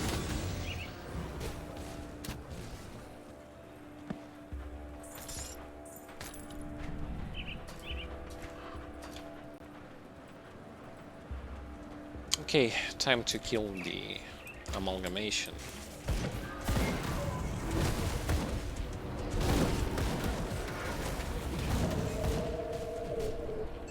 See, this place, what's not that great about it, it's this wooden gate. So you kinda, with those enemies, you are kinda getting stuck in here. You need to go in there and kill everyone with certain classes. With certain classes you don't.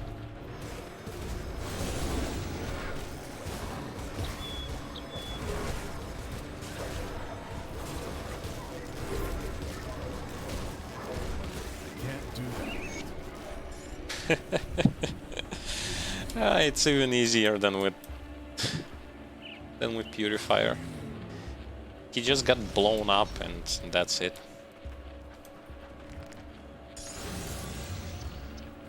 Yeah, with single targets, those guys will have no problems. Like, not even a single one.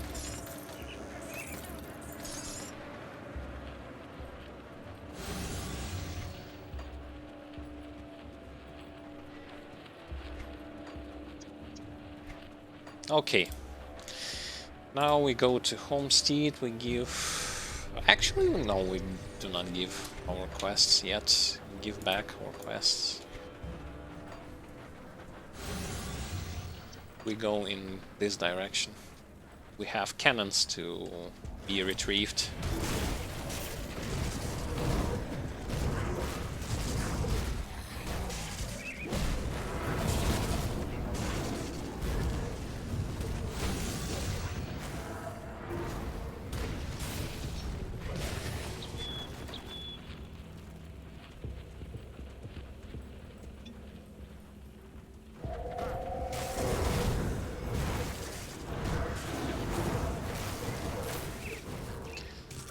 Okay.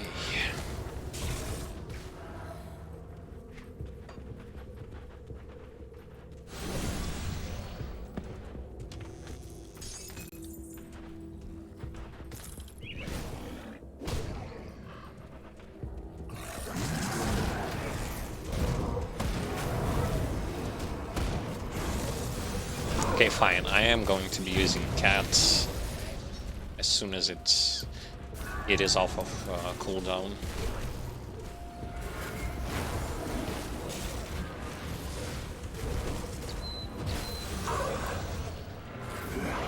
This way I get to kill enemies faster.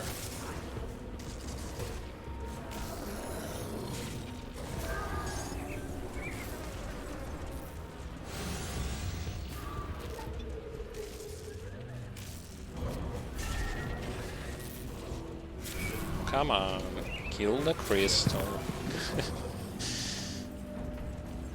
I just want those ether crystals, and that's it.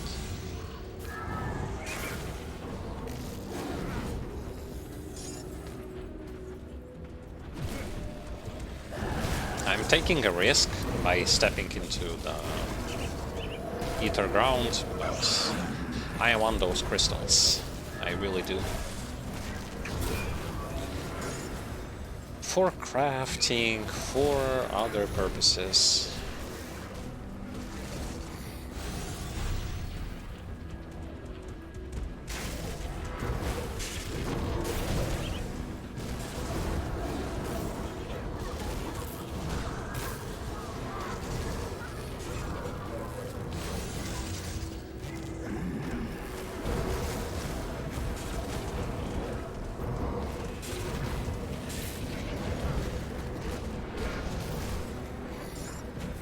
It's also incredible how we are not running into any kind of mana issues.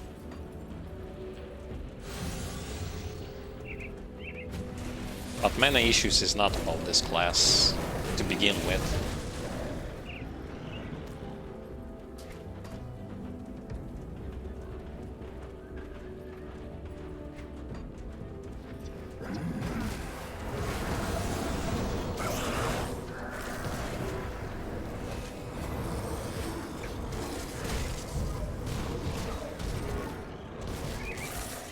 Skill's not ready.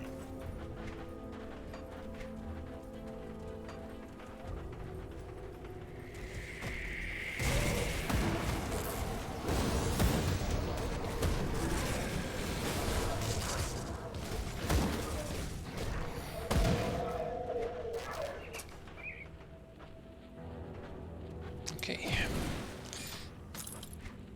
Almost reached cannons.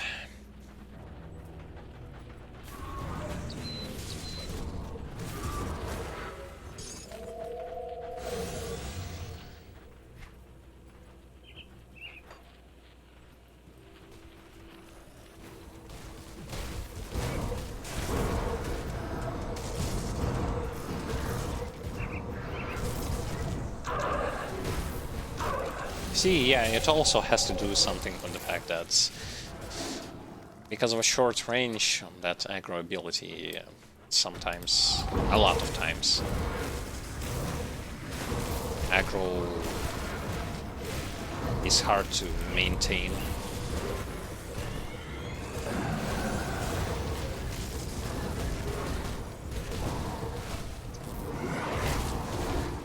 Is this a tier 3 totem or something?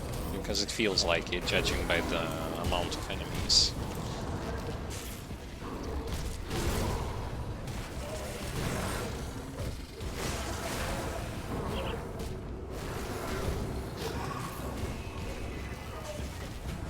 I'm gonna resummon the cat and order them to get rid of the abomination. Which they will not do for some reason. See, even with pet attack, they sometimes have a mind of their own. Just ignoring the commands. My inventory is full.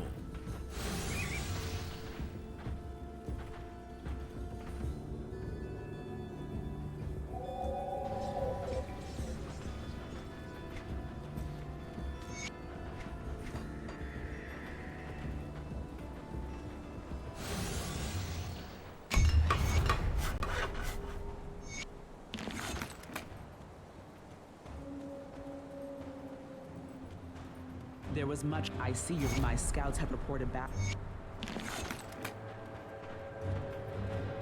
Just the person. There are 2 other groups. Okay. For vitality and bleeding, we need to sign with One you call necromancers. Pilgrim has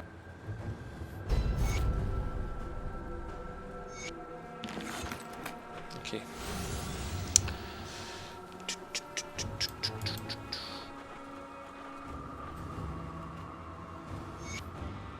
I'll give you a good price on what I've got left. I came here to sell stuff, but instead I am picking up and giving back quests.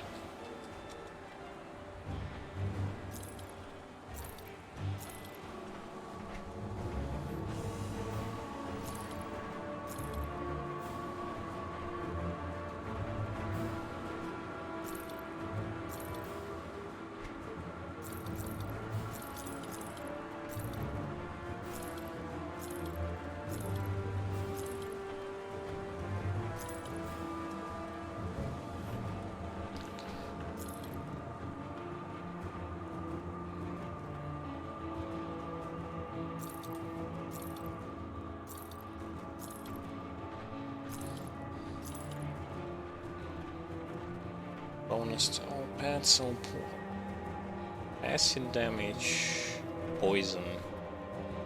Not for us though. Would have been nice if this was for our guild, but it isn't.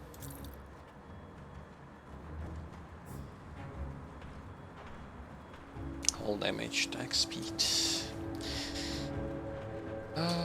See you around. We shall see. Cash safe. It's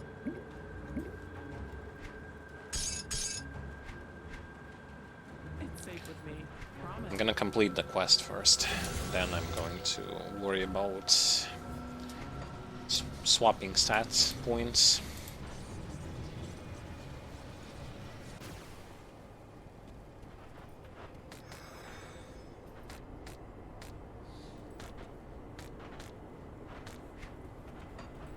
Luckily, it's not too far till we finish the quest.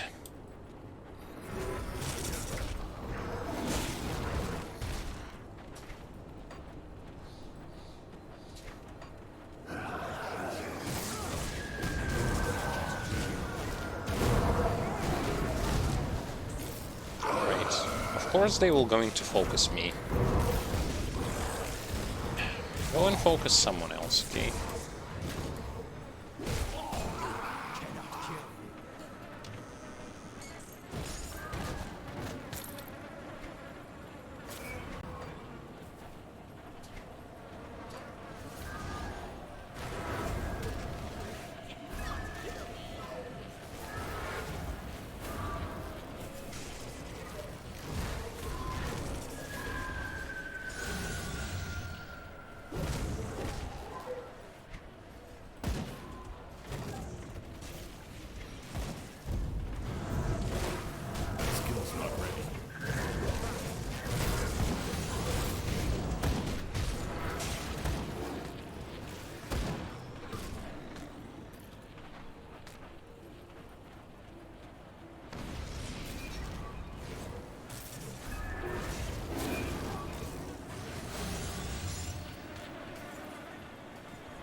now the boss time.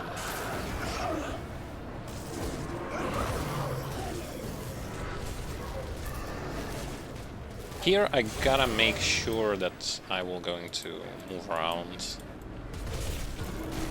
a little bit in case those ether flames are going to spawn.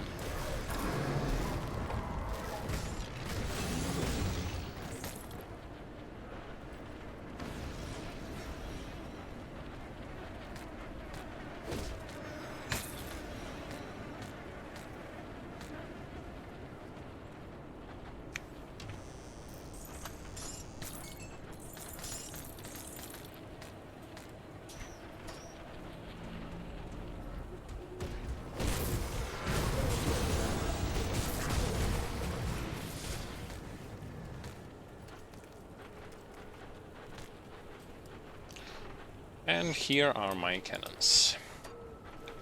Well, not mine, but Black Legion's.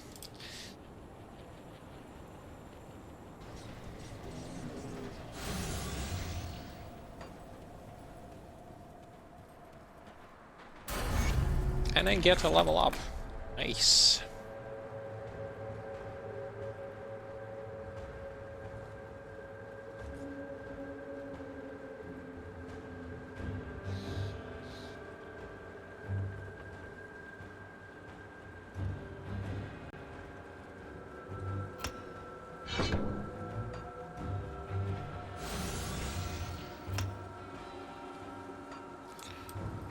Re-summon the Crawl and sell items again.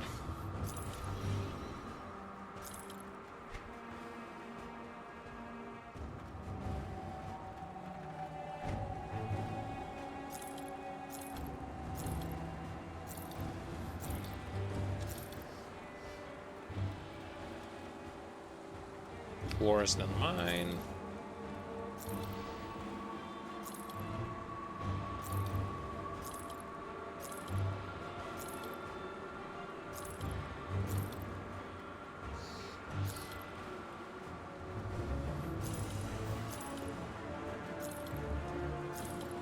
Iron well spent.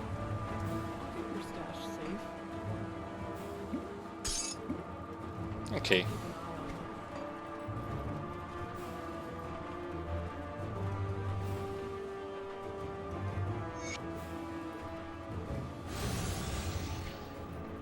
I'll give you a good price on what I've got left.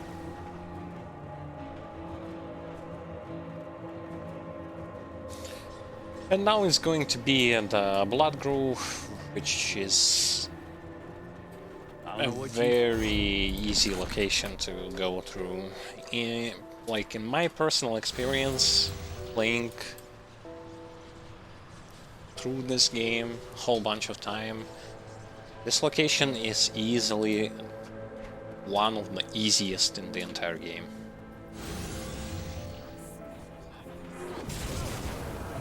For some reason, cultists are not that strong here as they used to.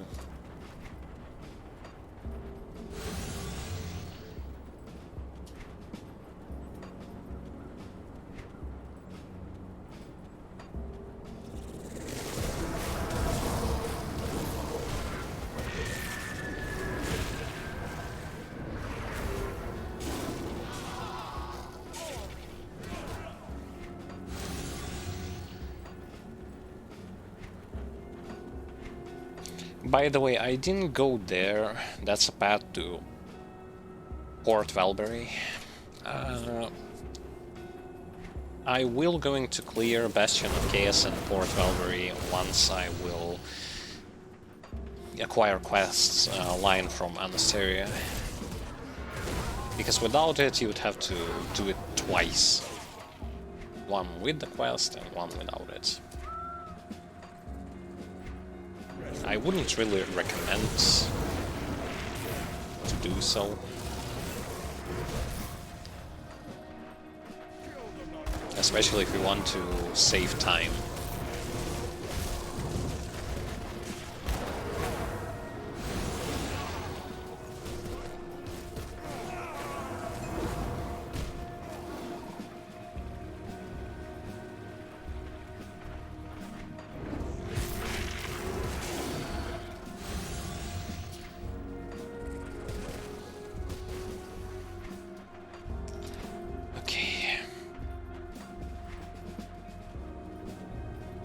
Necromancers are to the left side.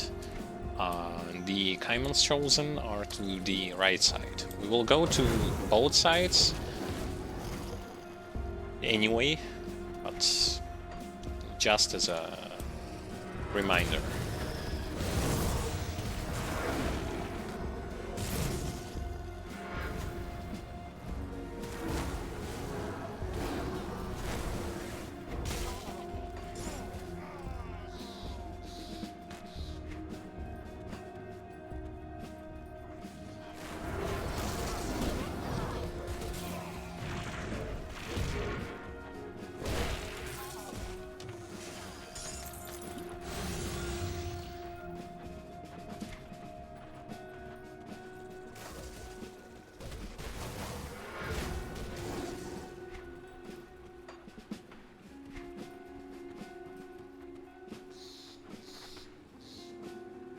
Ether. Nah. That's not good.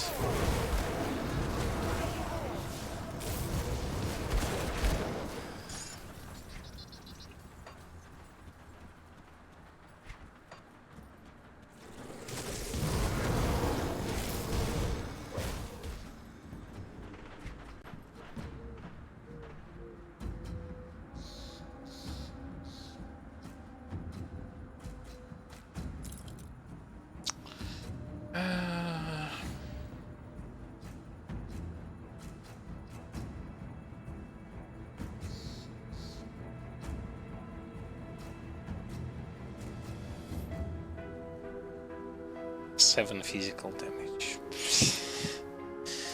Wow.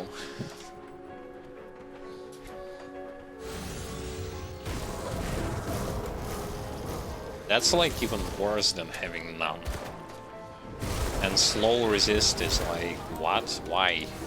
This difficulty stun slow resist is pointless.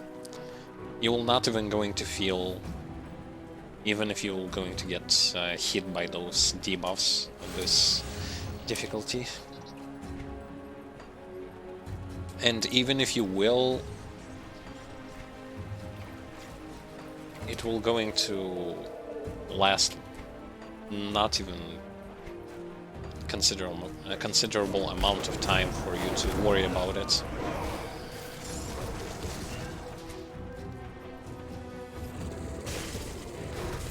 So it's a waste.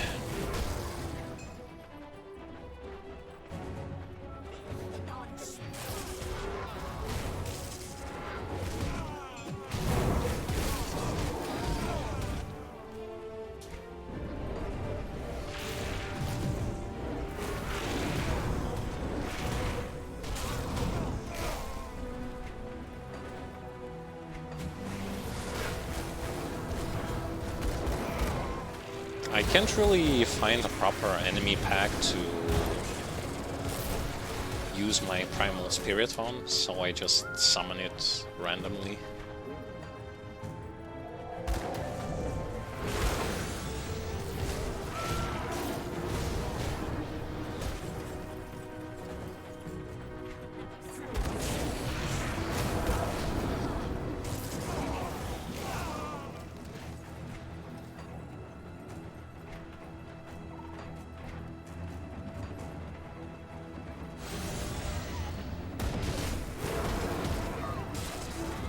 So with Purifier, we were signing with Kaiman's Chosen and fighting against Necromancers. With this character, we are making a switcheroo or something like that, where we sign with Necromancers and fight against Kaiman's Chosen.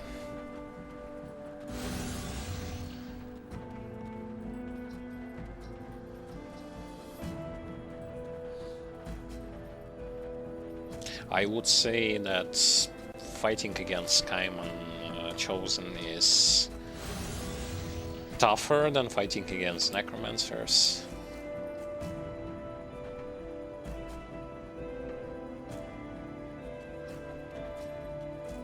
May this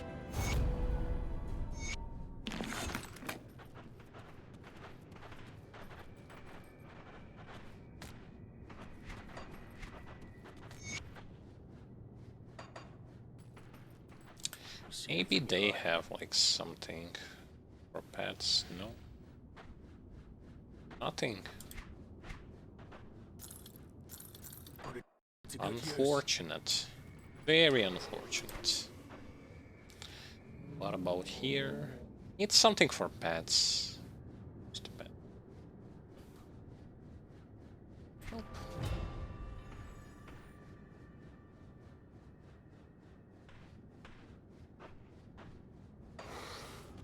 Whatever.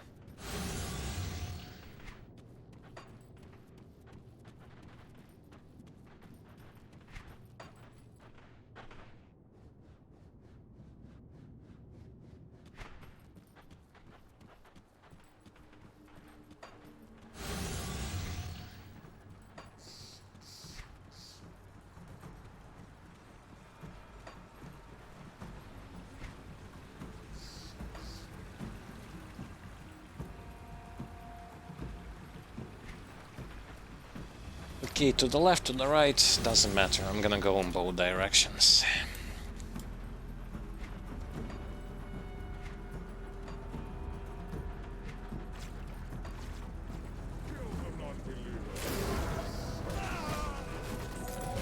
Without Grim Internals, I can't really see enemies as efficiently as I used to. Hopefully on the next stream they are going to like update it to the latest patch of the game so that we would be able to use it.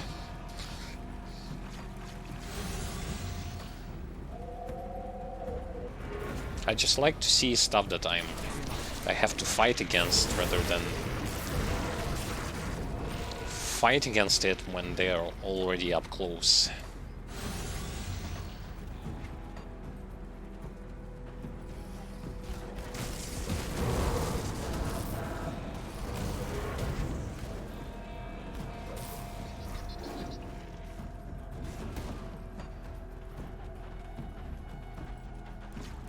Nothing here.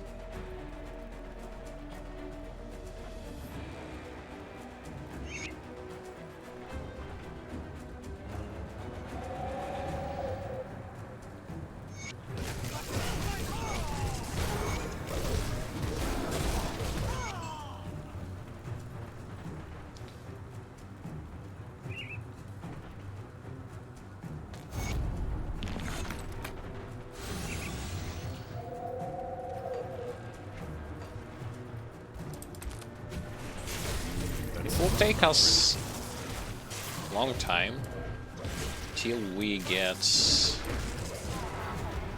to the skills that we really want from here. It's Aspect of the Guardian for extra offense and defense, as well as Blood of Beastmail and Manipulation for the health and offense of our pets. But I mean, it kind of happens when you are playing a class that revolves around like having the need to get all the way up to latest skills in a skill tree of the second class. Can't do that yet. Because that's quite a stat point investment, and you have to kind of be ready for it. Stop hitting me with lightning.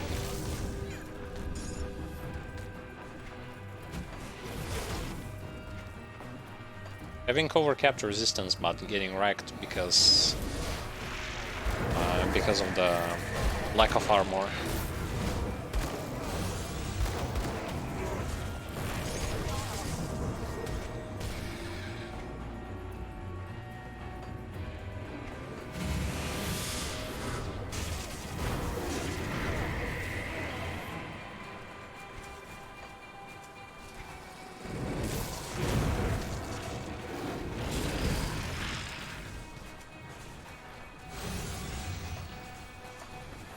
Don't have any spare devotion points.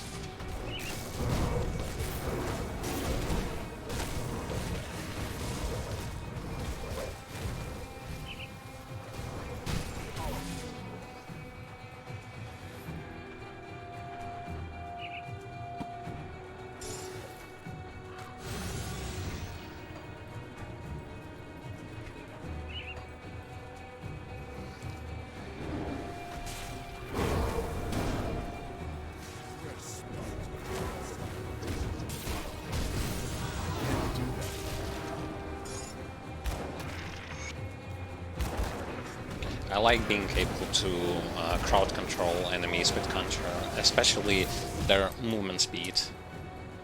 Because here is a great thing about Conjurer, especially if you are playing with not only this as well as this, but you also get yourself grasping lines. You get to crowd control your enemies so heavily that they are barely like even moving, and if there are a lot of enemies, they're being stuck. They're literally being stuck in one another, and because of that, from a huge wave of enemies, only a small amount of them will actually going to get to you.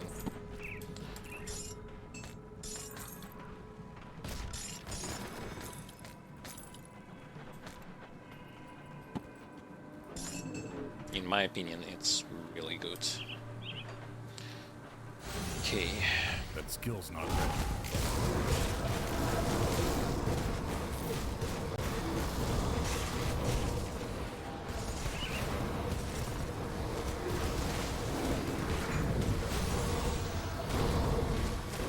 Who died there?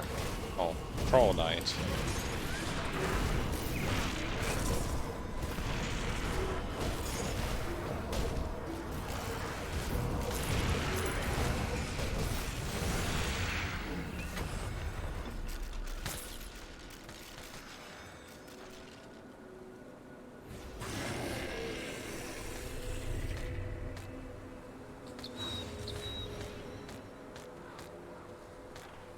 That skill's not ready. Okay. Let's go to the right. Yes.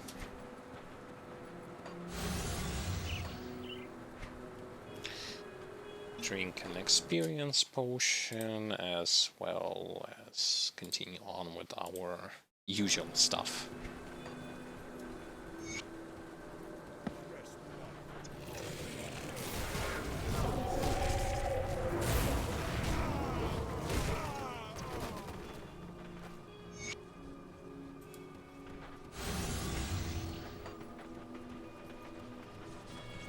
Okay, that portal I need to use. I need an item from it for a different quest. Decent space in my inventory so that I would not run out of inventory space while doing this quest.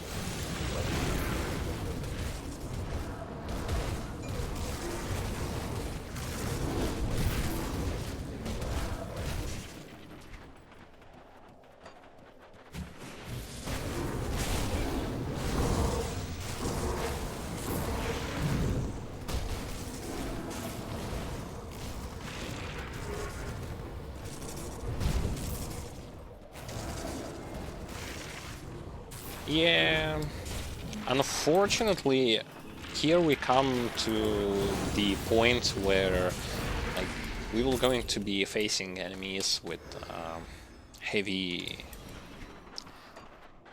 vitality resistance, and we are not having as much resist reduction as we would want to.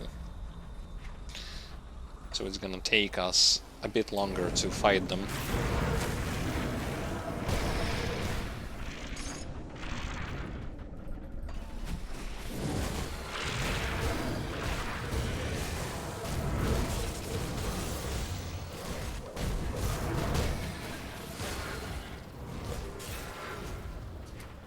not speaking about all of the enemies, I'm speaking about certain enemies.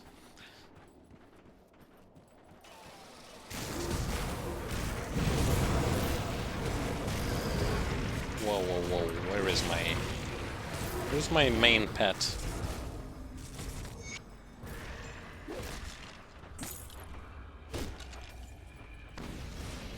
And they're being hit by explosions from enemies quite badly.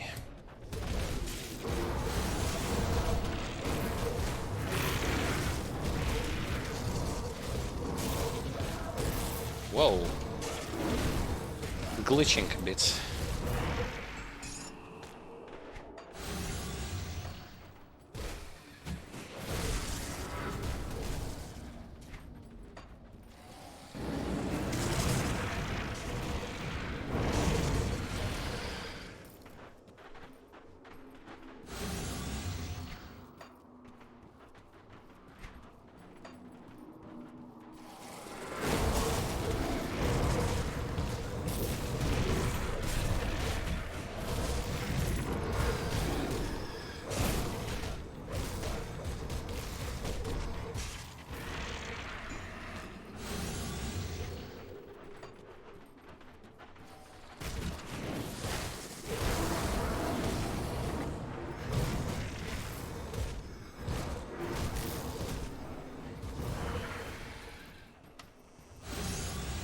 Lack of action from my side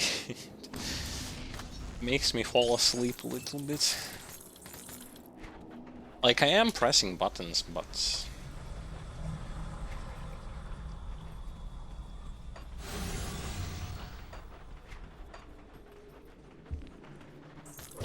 But it feels a bit less exciting than to do stuff myself.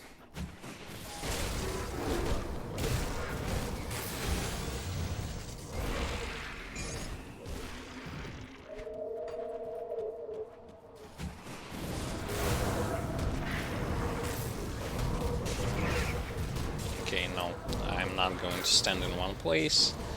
There's absolutely no need to do that. I wanna know where are my pets, by the way. I can see.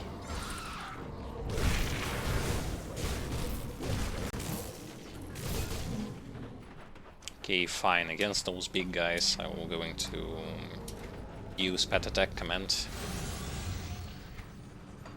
Takes ages to kill them.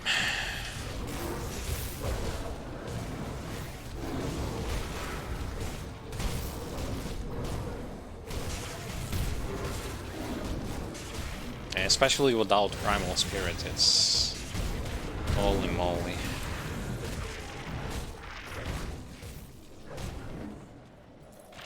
Speak about lack of resist reductions. Resist reduction type 1 and type 2.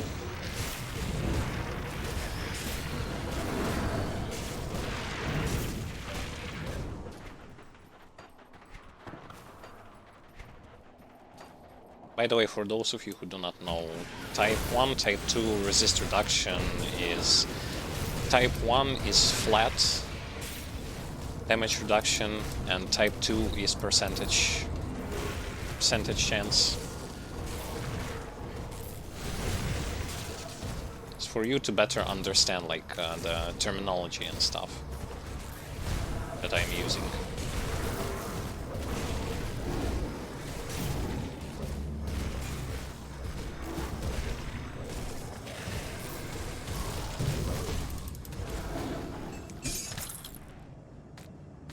And currently, if I look at my stuff, so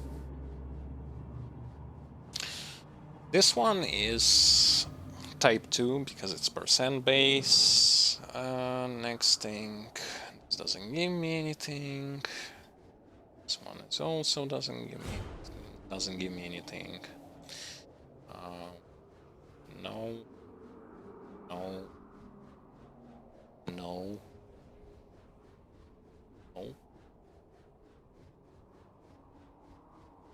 Nope.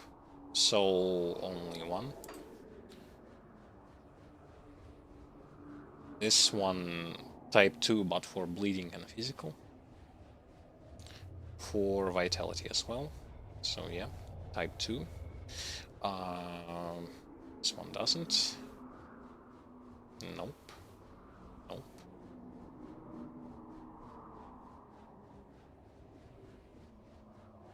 Nope. So basically from skills, 1, 2, 2 skills for type 2 resist reduction, and for, how about for devotions?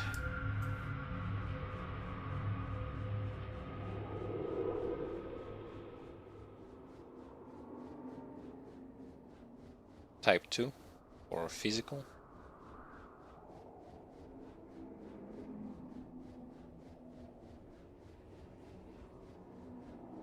Nothing.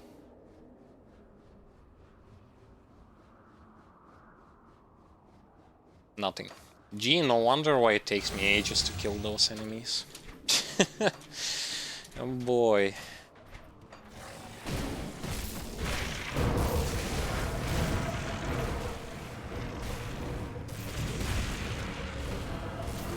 I didn't actually thought that the situation is that bad when it comes to resist reduction.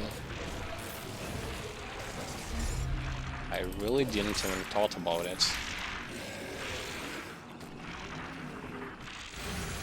Oh god, they're dying.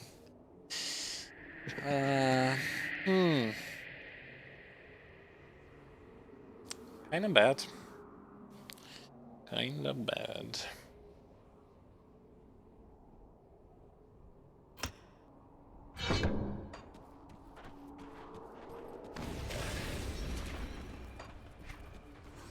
I view it more as a minus than as a plus.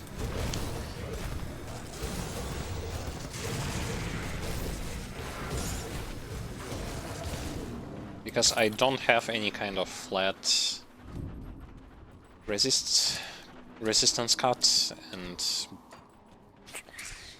yeah, for now it's going to be like that.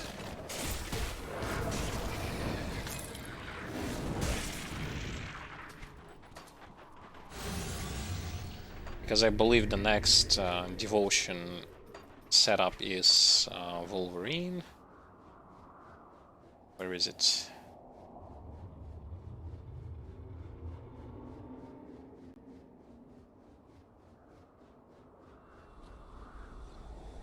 There it is.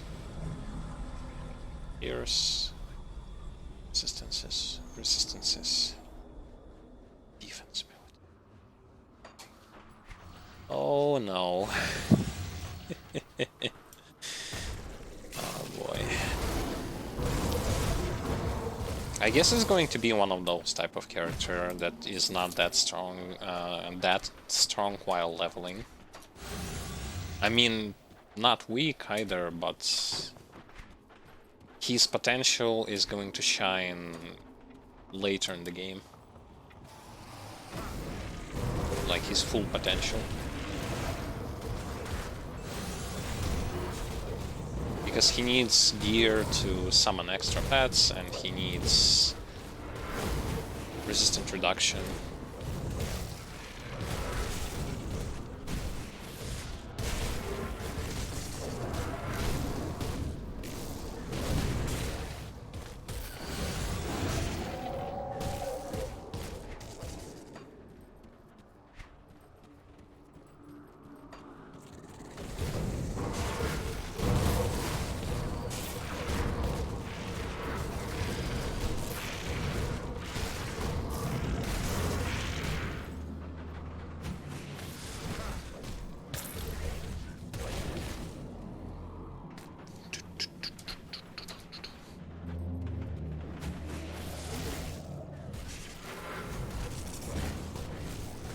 I mean, we shouldn't die because of it.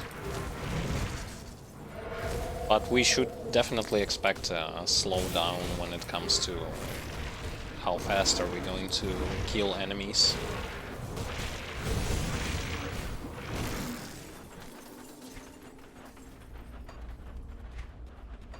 Okay, done with this place. Sweet. I don't really like those types of dark areas. Hard for me to see enemies here.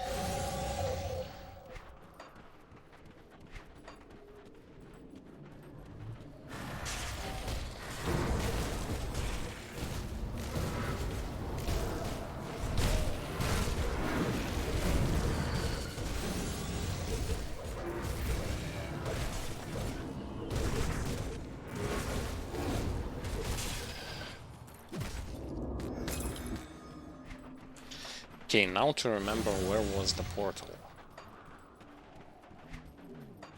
Where was the portal?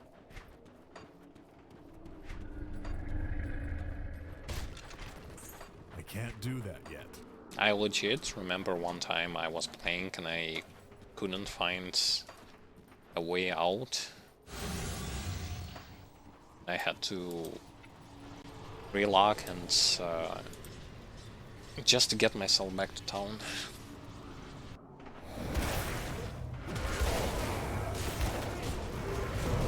Oh, and I immediately get to fight some kind of a quest boss.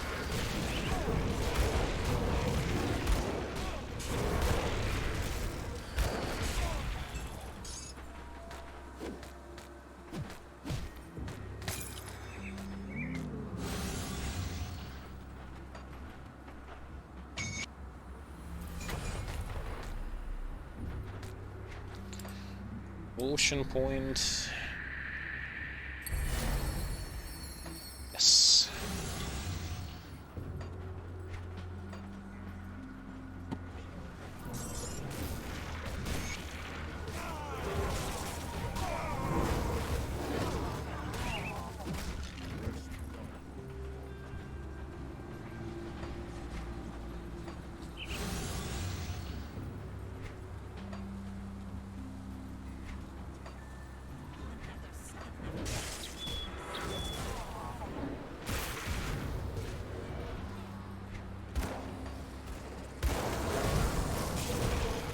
Wow.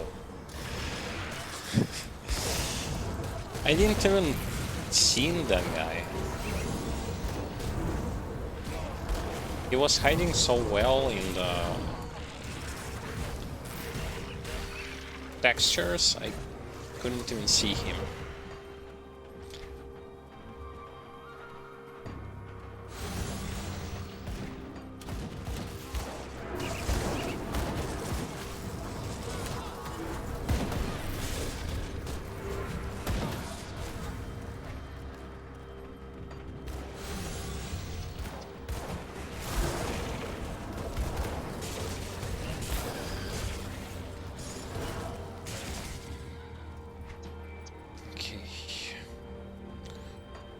Okay.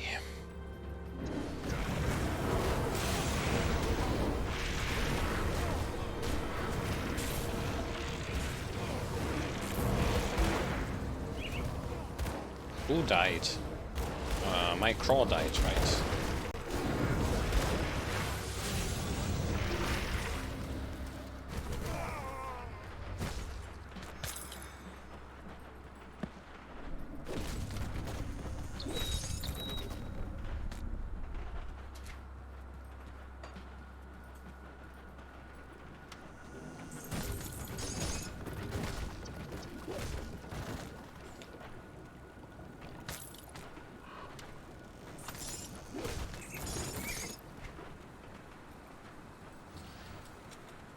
Do I need to go here? It's just to kill a couple more enemies. That's about it. We don't need that anymore.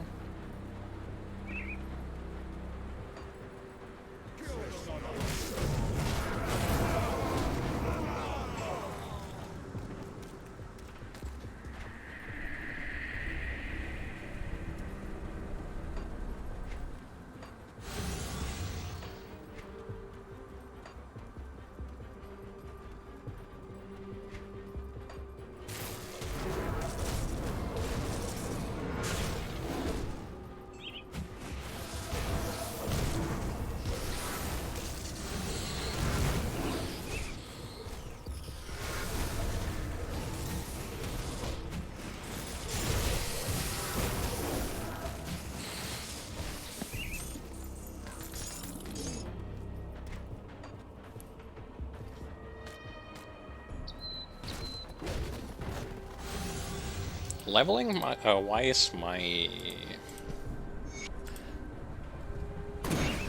progress slowed down a bit. I get way less experience, despite having so much XP boosts.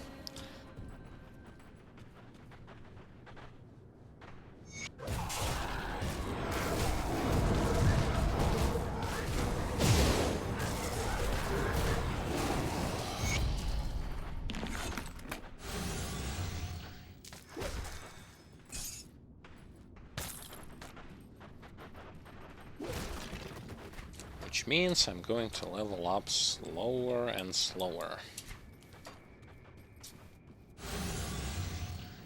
But I'm going to say that this thing is only related to the fact of whether or not will you going to be using those like XP boosts on the normal difficulty. Because on Elite and Veteran it's not Elite and... No, I mean Elite and second and third difficulty. Elite and Ultimate. You are not being restricted by level gain or something like that.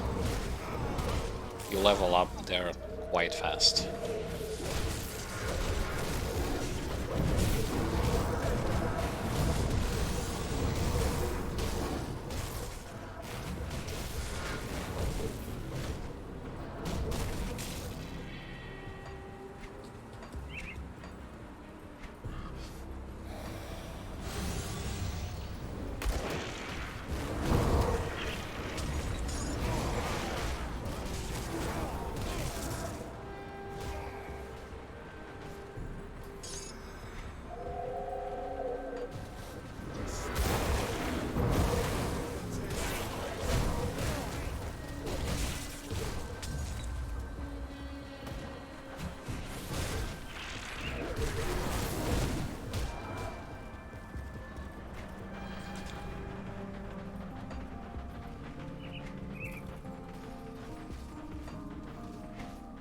Gotta go this way. This way and all the way to the left.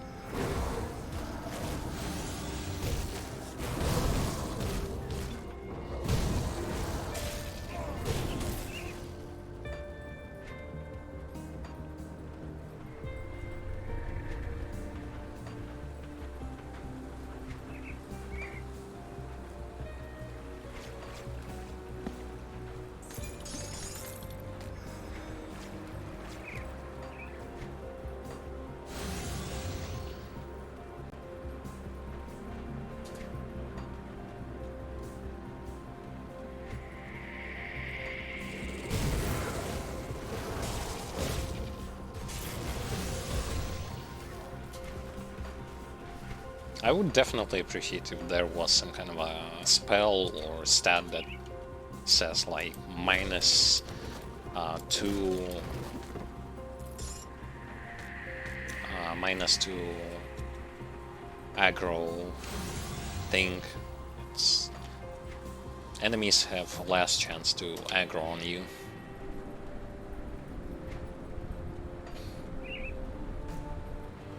Because otherwise, I kinda have to rely on the fact that my minions initiate the fight, hit the enemies, the taunting skills are being used, and only then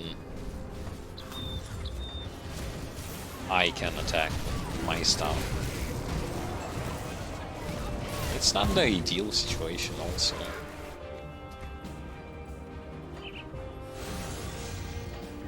I want to preemptively debuff my foes to allow my pets to have like easier time tanking and fighting them.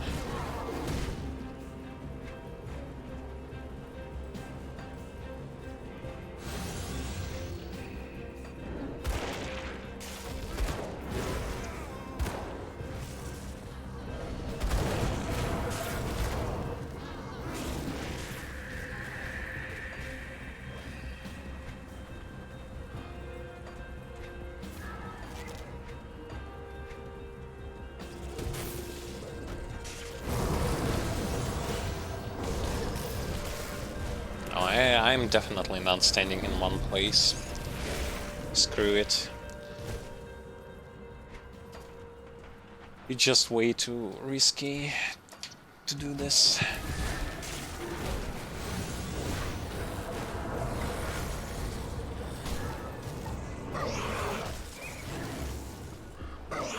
This way I'm being hit by a whole bunch of stuff that shouldn't hit me in the first place.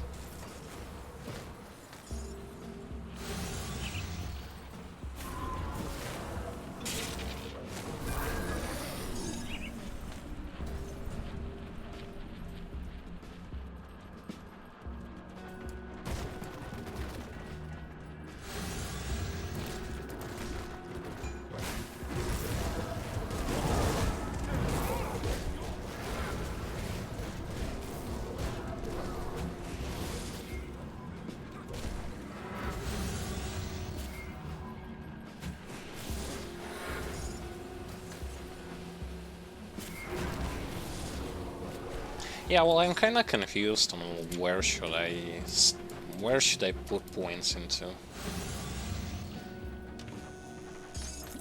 Technically speaking, me putting points right now into Blood of Drake is also completely like pointless. It isn't going to give me any significant like boost to something.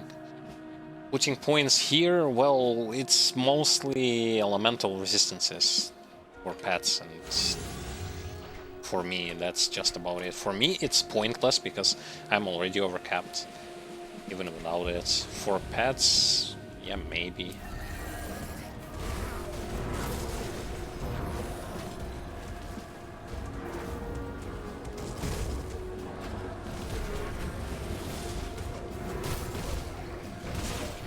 Because it definitely feels like I'm lacking something.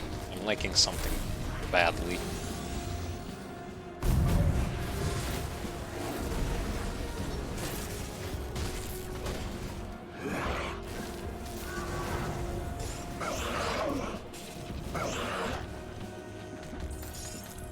It's confusing me a bit because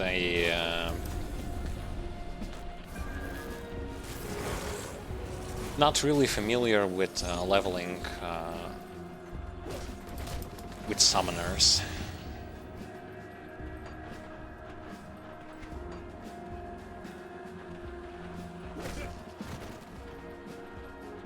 I'm going to redistribute the skill points a bit.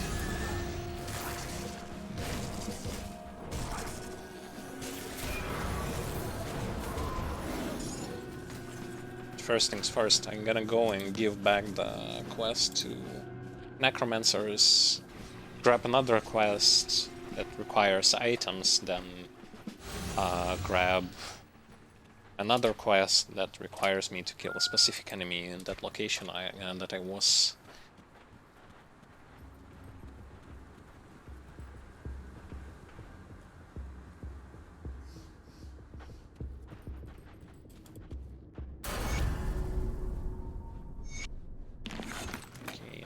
Seals I already have. Okay. So this quest requires me to fight that specific enemy. That only appears once you have a quest to kill it.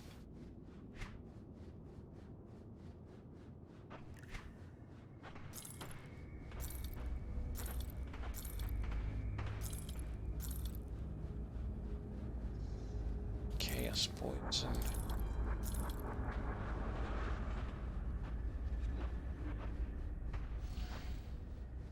Like, why? This 12 physical damage. If it was attack speed, if it was vitality, I would have picked it.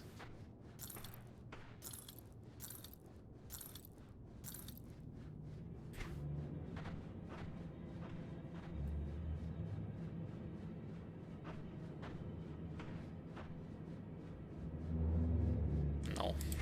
Like...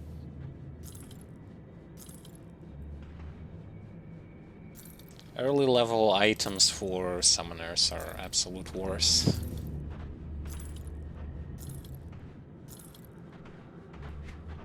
they act in a fashion like you will not going to get both good something good for you and something good for pets. Either you or pets are going to receive a heavy stat nerf because you equipped a certain item.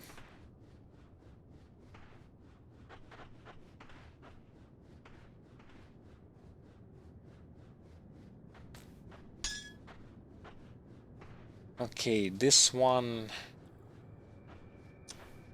is good. I'll pick it up. I'll throw away one of my spear rings. I'm already at the point where experience is not giving me enough. Oh, damage, offensive ability, pierce resist. It's bad.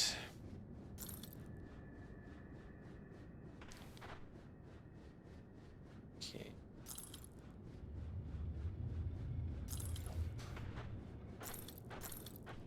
No.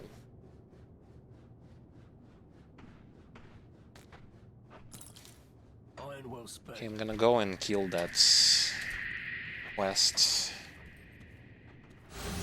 boss while I have the buff active, and then go all the way to the portal, and then I'm going to change stats and skill points because it is kind of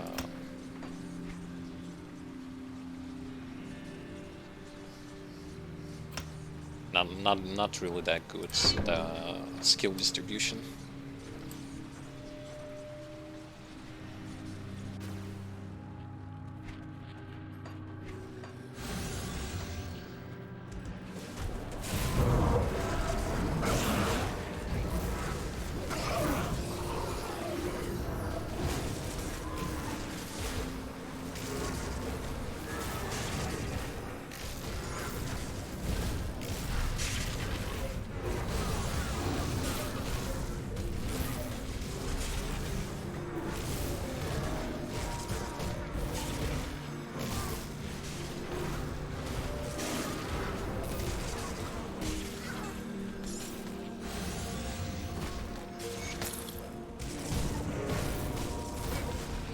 I wonder why even go after me, because I clearly am standing from afar and just throwing stuff.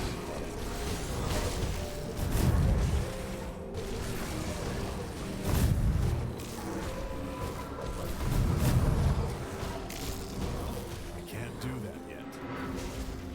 Whoa, whoa, whoa,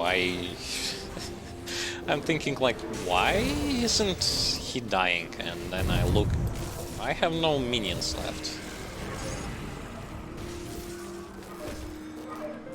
No wonder he doesn't die.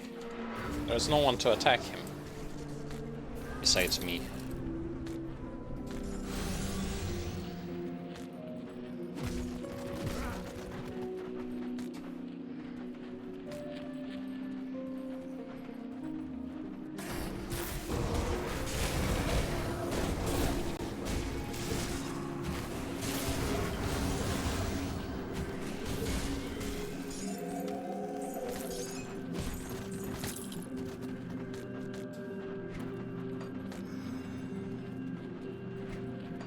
Alright.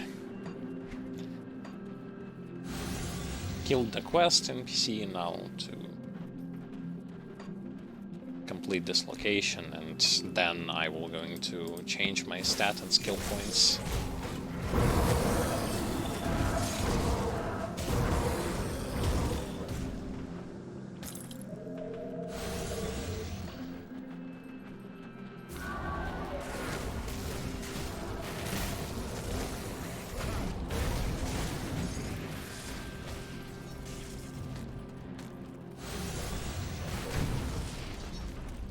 So for leveling, as you can see, like, I'm making mistakes with how I level skills. It's not the end of the world, but at the same time, you kind of see the reason why I struggle. And that's when you kind of start to understand that you've done something not the way how you should have done.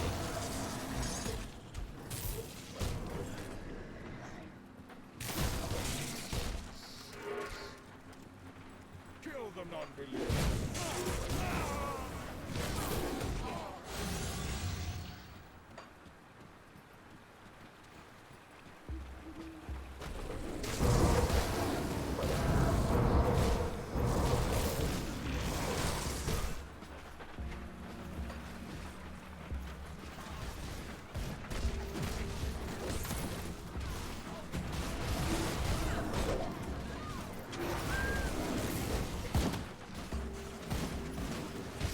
Curse of Frailty just works really well with both bleeding and vitality.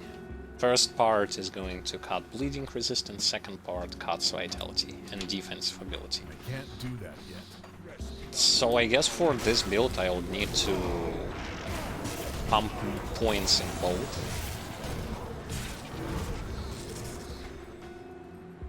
In both of those things.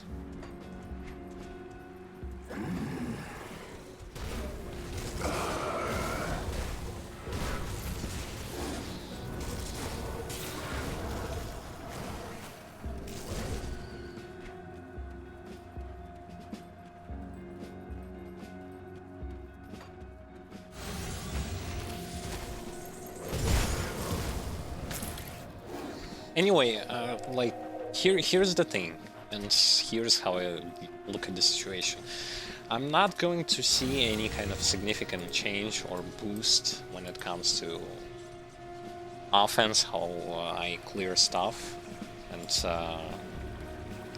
how strong my character will going to feel up until I get myself to that particular level threshold where I can utilize items that will going to give me lower cooldown on the Primal Spirit as well as second Briathorn.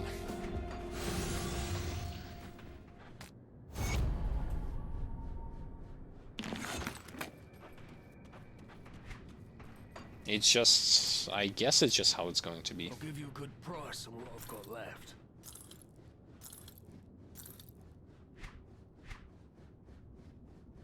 Because when it comes to devotion, next thing we are unlocking is going to give us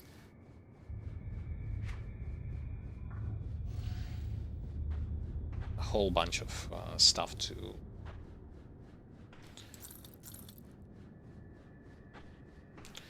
defense, resistance for our pets, and nothing to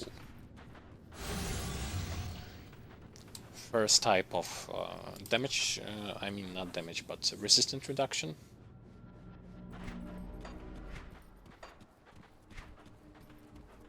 So you kind of get to see the picture of why we are going to see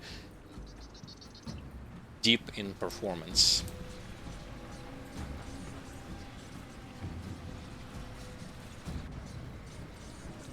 I don't think that there is a class that can exceed in everything, be successful in everything. I am told that I could not when the Legion was forced to abandon.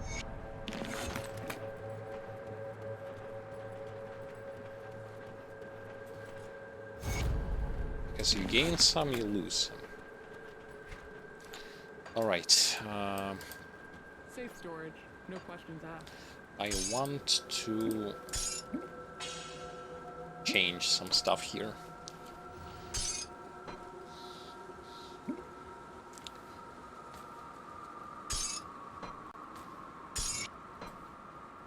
What I want to do, I'll need this thing for 161, like something like that.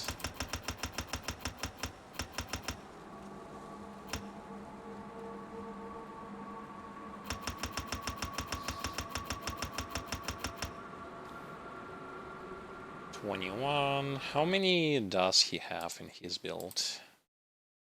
Let's see. 26. Let it be 26. In here. Rest into physique. Okay. This way I will have spirit to be able to wear items like caster offhands, rings, etc. And physique for defense. Okay. As for skill points, we will have to TP into Devil's Crossing and change some skills.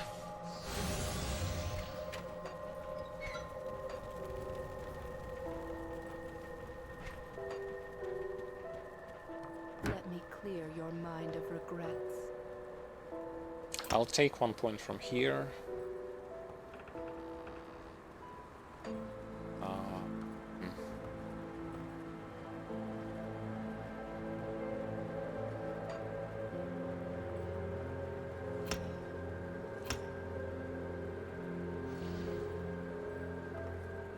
Something like this. Stay strong. Something like this, because I need...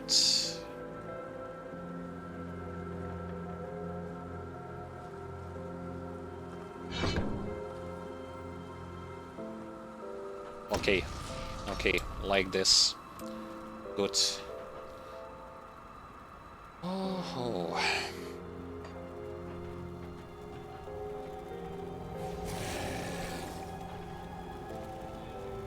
Change the ring as well as book that I have.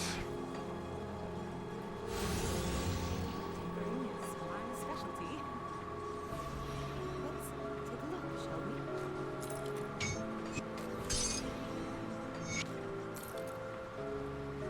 And as for ring, I'll keep that, but I need soul shards. Need soul shards.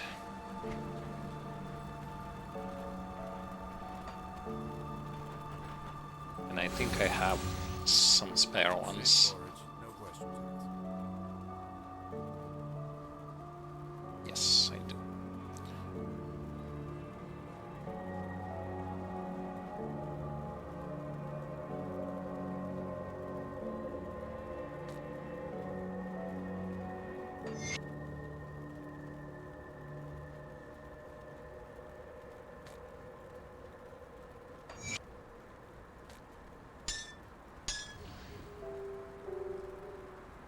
Okay.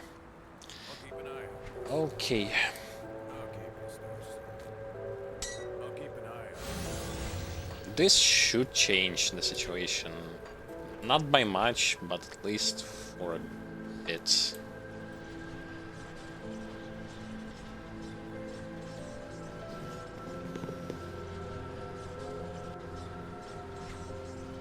I don't like when I see a dip in performance.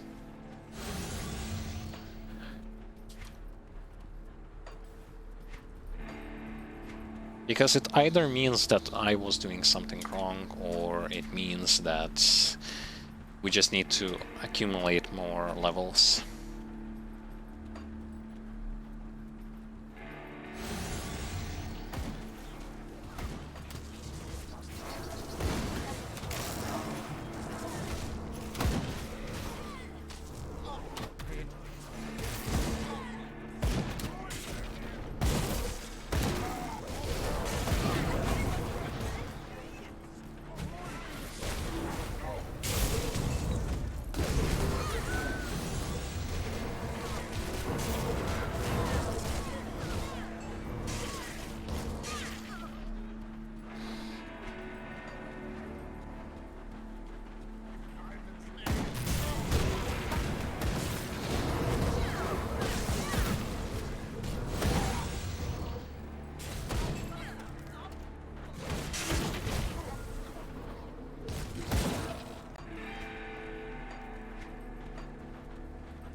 Maybe I'm just mistaken and this kind of damage is okay at this point in time.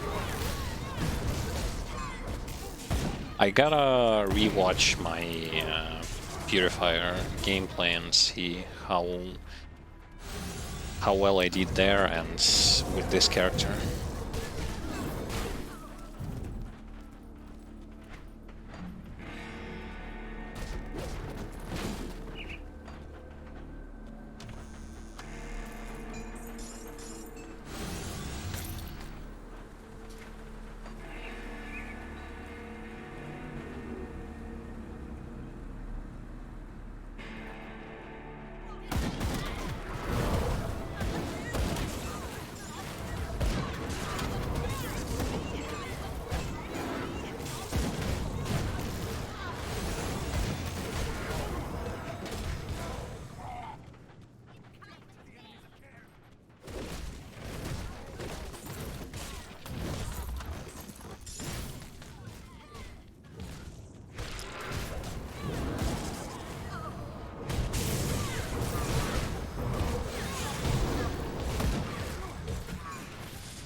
From one perspective, I feel like it's okay, like damage-wise and clear speed-wise. But from another perspective, I'm like, but it doesn't feel like it.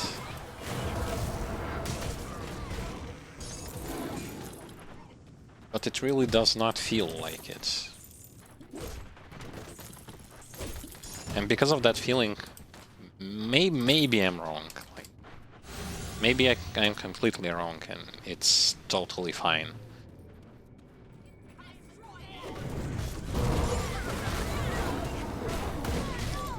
I didn't have this feeling with Purifier.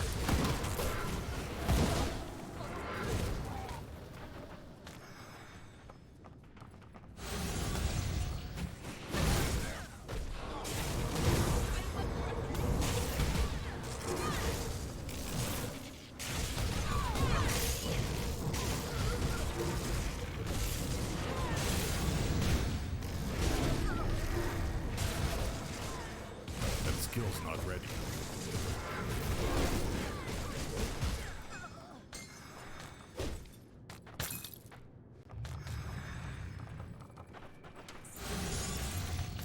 Whoa, why did it... And this item just flew away for some reason. Must be another glitch.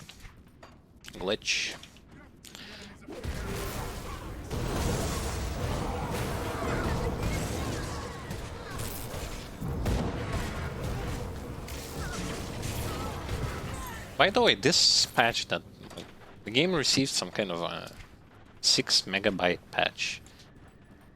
I don't know what it did, or if it did anything at all. Here's the interesting part about it, because on Steam it doesn't say like what need they do.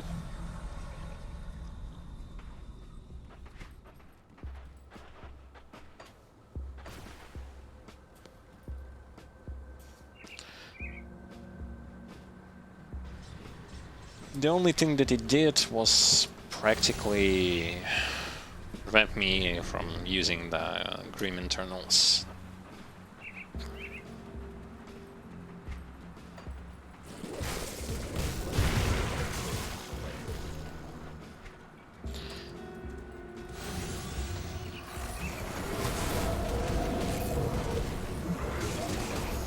Now my Curse of Frailty covers much larger area, and I don't really have to worry about missing targets.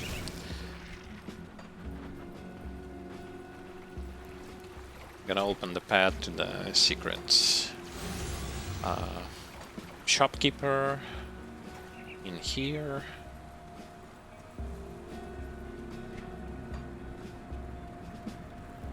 In case you will be searching, mainly this particular place is to buy this thing.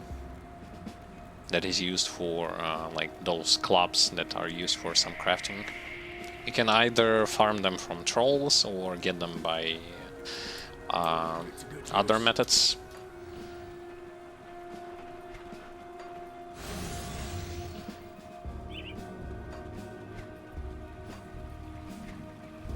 I like to buy them from here, because when you are farming for them, not always trolls are going to drop them.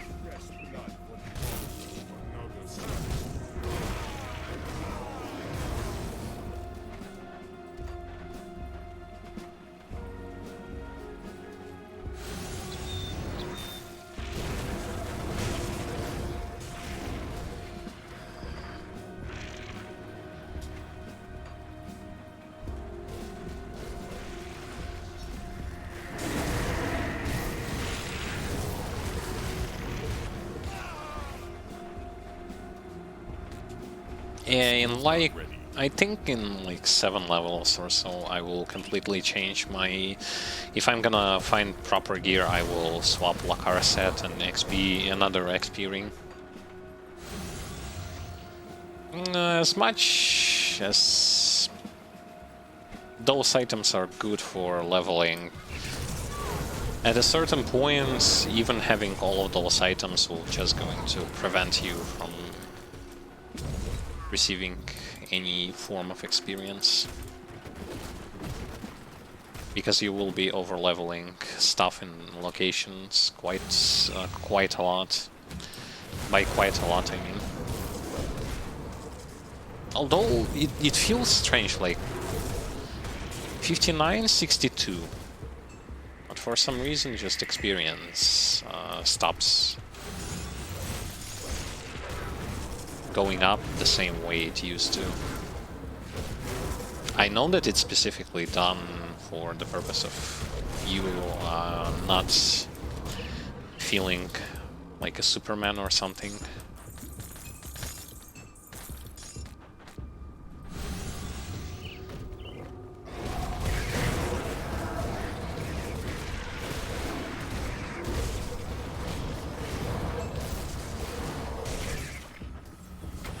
Wow, they killed everyone already. Holy. That was fast.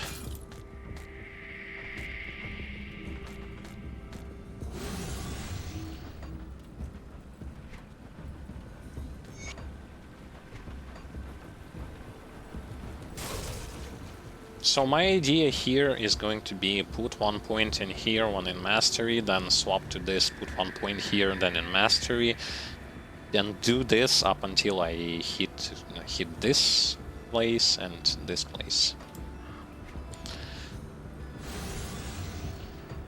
That's a lot of points.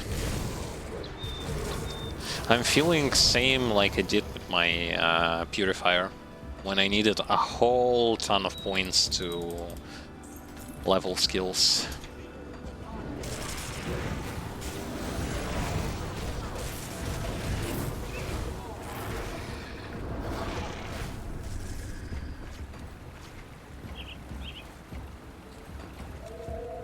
Never actually thought that's like summoner is going to be like heavy skill point dependent. Or maybe he isn't. We will see. We have a long time to go until we reach level 100 or so.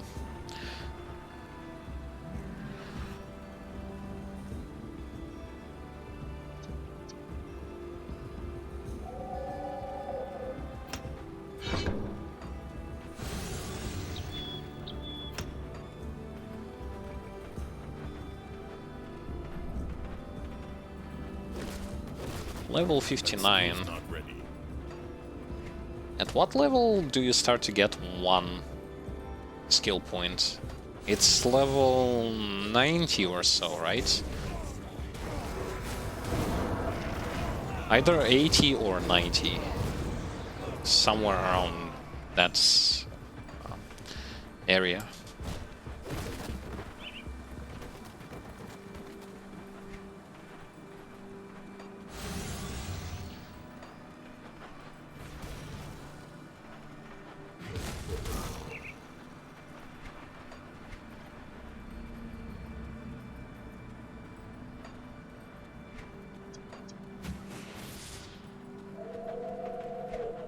who is teleporting there?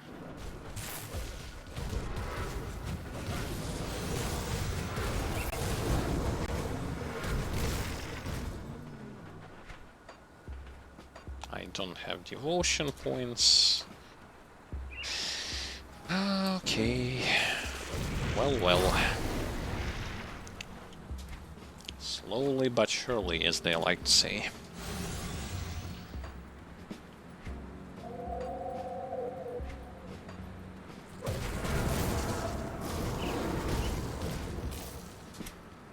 That's a very safe class. Like, judging by the fact that I never died yet.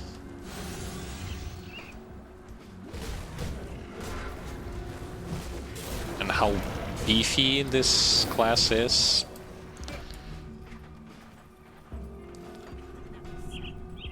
From defensive perspective, he's really good. From offensive perspective, I really think that, at least for the first and second difficulty, Necromancer is more potent.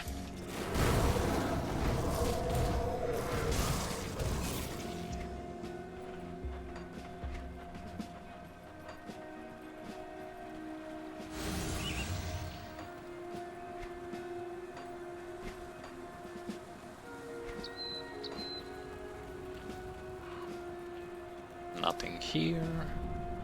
How about here?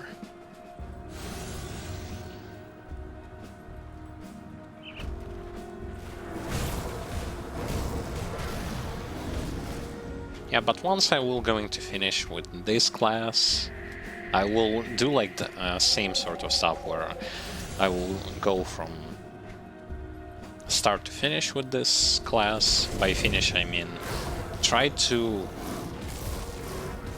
go for as high SR rifts as I possibly can, kill Lokarr, maybe try to tackle some Uber bosses, and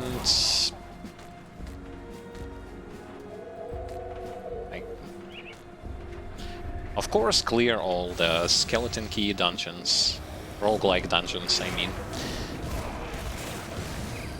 And my next character is going to be some form of a melee character.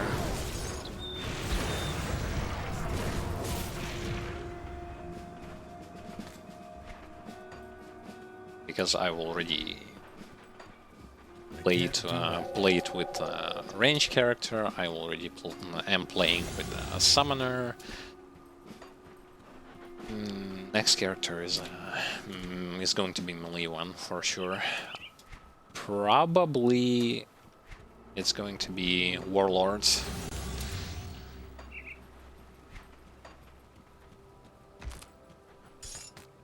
Because I've been delaying my like playthrough with that kind of class for long enough.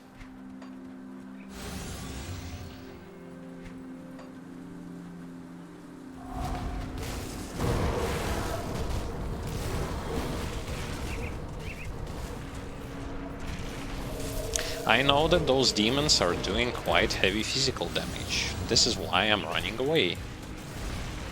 Not just running away because I want to, but because I don't want to get blown up.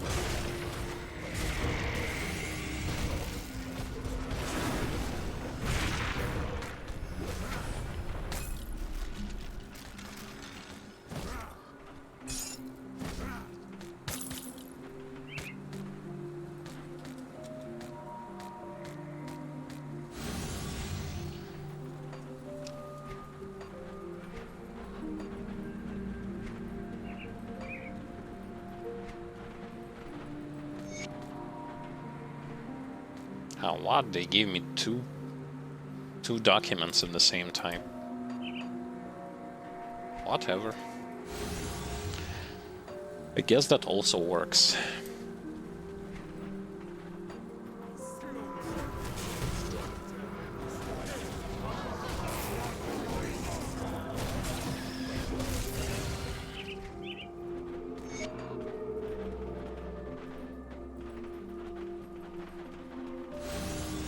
By the way, that second dog is being spawned by my ring. So I have like +1 pet in my composition. It was unexpected that I will find such ring, but now that I did, it helps.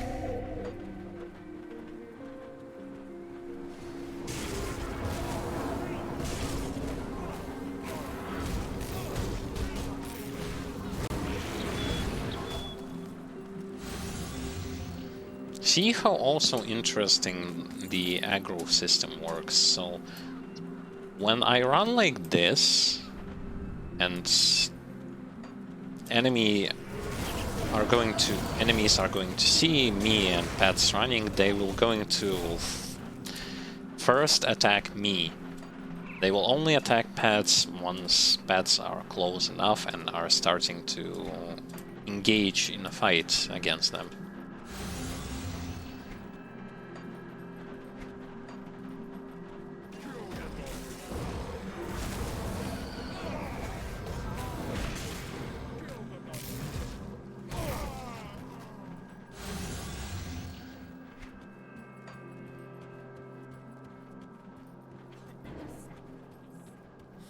I can't even see them. They are inside, but because I cannot see health bars, I cannot tell for sure in what kind of... like, they can be to the right and to the left.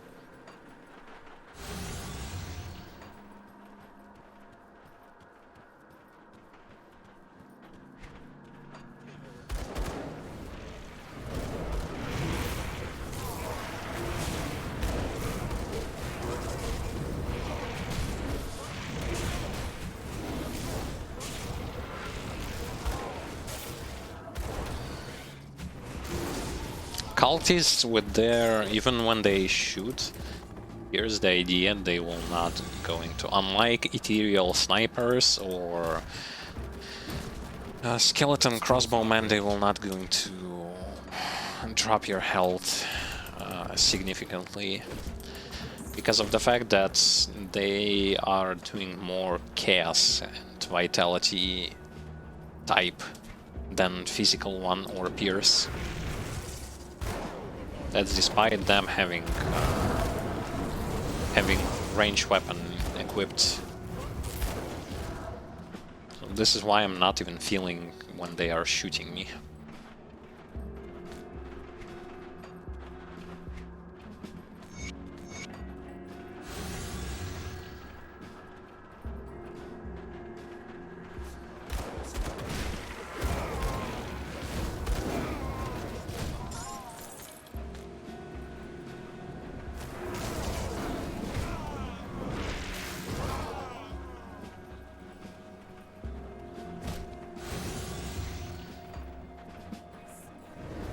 Funny enough, I still did not reach the point where my Devouring Swarm is going to do less damage against enemies. We are still way too far from reaching that spot. I guess we'll reach it somewhere in the first DLC or something like that.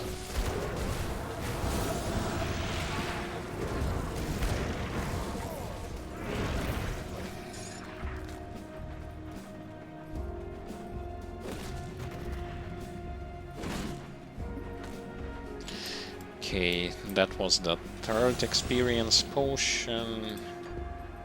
Entering the fourth one. It's funny how fast time flies. We haven't done too much progression-wise, and soon the stream is like going to be over. And I still have a long way to go.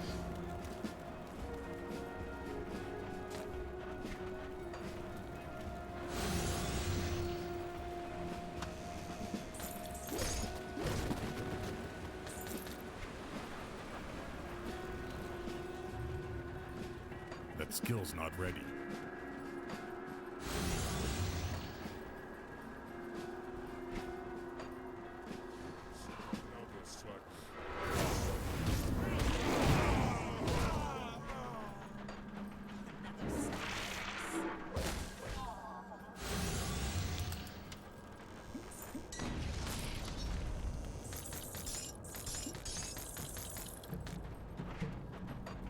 The reason why I go with those treasure chests, hunting.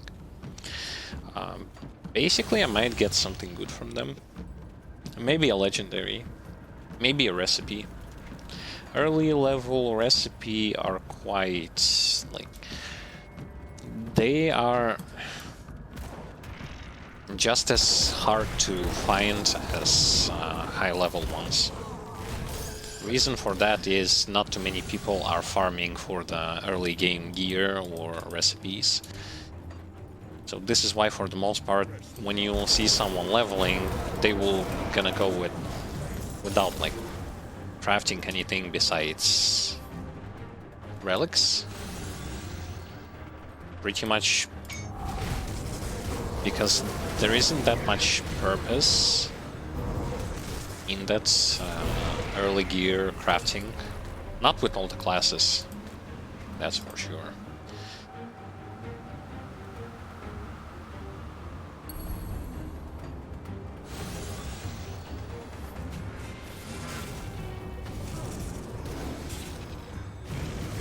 See, I only put 2 spells on this thing, this boss.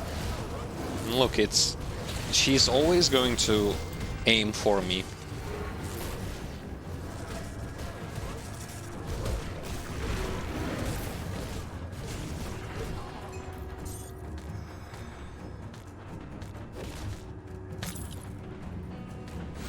Idea is simple, unlike if we take, for example, MMORPG,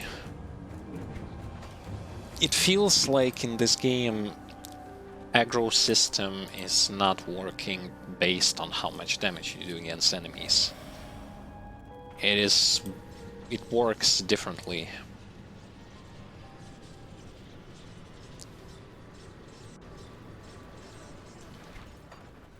Because on my own I cannot out-damage my pets, so this is why it is impossible to say that I aggro enemies, because I do so much so that they are just ignoring them. Nope, it doesn't work like that.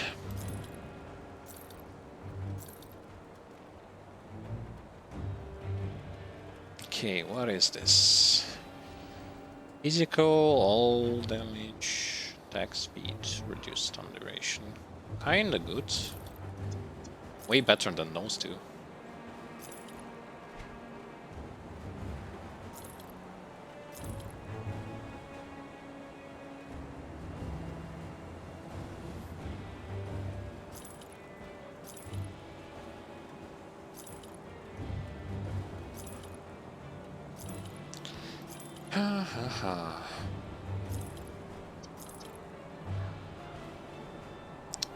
What do we have here? Oh! Well, now that's good. And that thing I want.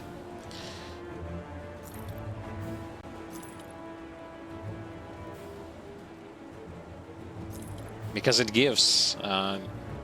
why do we want this for this type of character? As you can see, clearly we get a boost in vitality damage, vitality decay, we get some health for us, which is nice. Pierce resistance, 50%. Amazing. We will going to go over cap with pierce resistance. +2 to Ember Claw and +1 to all Shaman skills, as well as total damage modified by 30% to Hellhound and Brighthorn.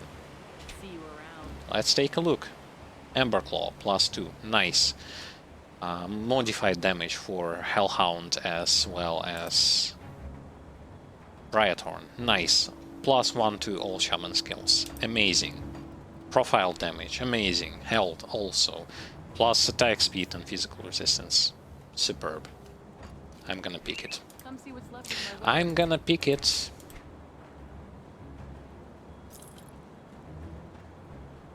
And this is how, in my opinion, you are actually supposed to look at the gear, depending on what kind of class you are playing.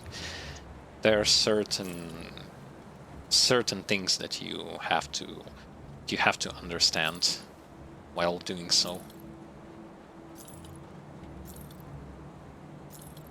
Base principles of gearing, or I should say base stat principles.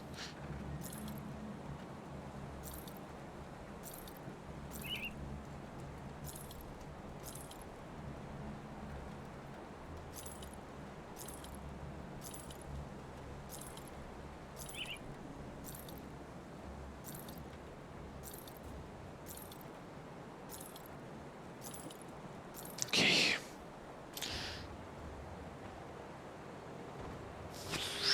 Shield for occultist, but we are using caster offhand. For this build, we are using caster offhand. See you around. Got something you need, staff?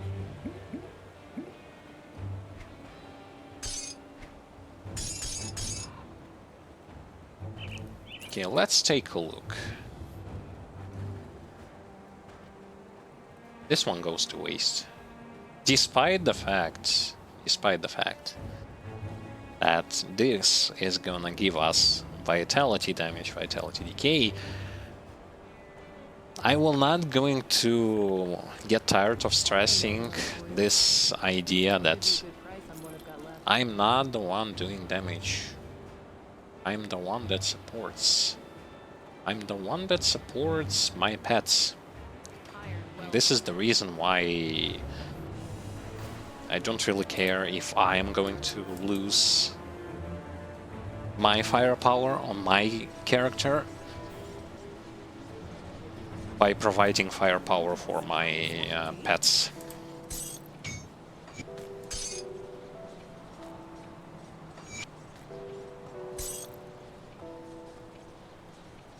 Nice, nice. Now we only need, like, it's so funny that we still do not have all of the components that we need, and we are having decent resistances. Oh, we can close our eyes on that, can we?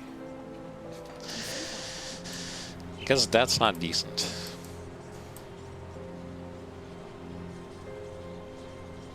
Everything else is.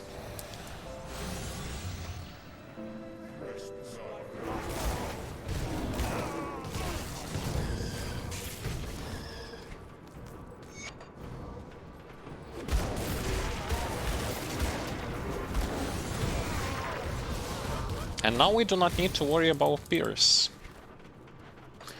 And after 5 levels or so, we will not gonna need to worry about armor also, because I'm planning to get rid of the Lokarr set. Lokarr.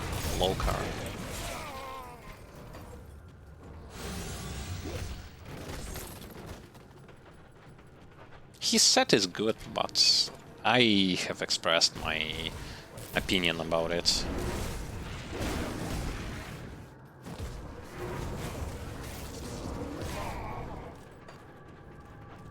It's good, but not a must.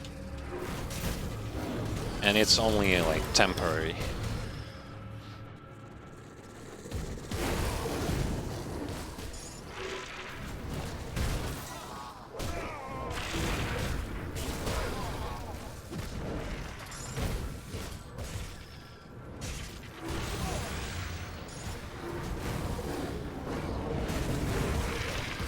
I'm saying to make sure the Blood of Drake uptime always, but at the same time there are instances where I don't follow my own advices. Nice.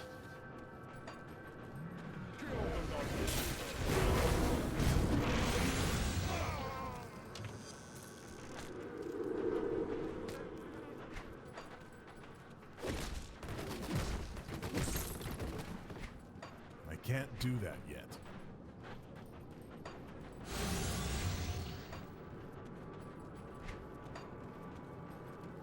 Fresh blood.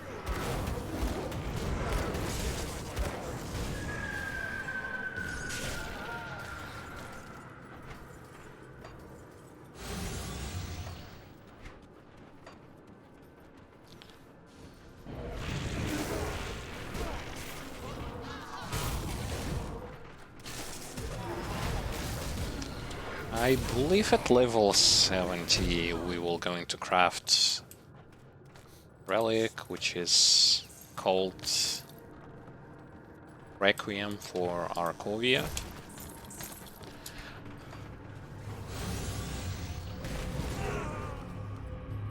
Other than that,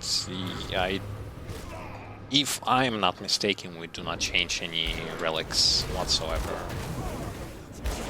Relic for level 50 or something like that was very bad. This is why we are running around with level 35 relic, because level 50 was just super bad.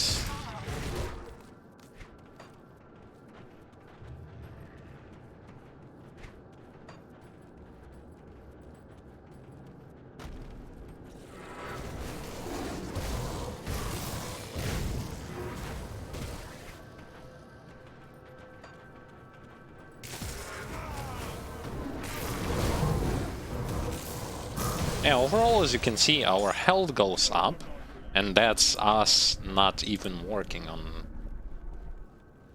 this thing. That skill's not ready. That gives us even more health.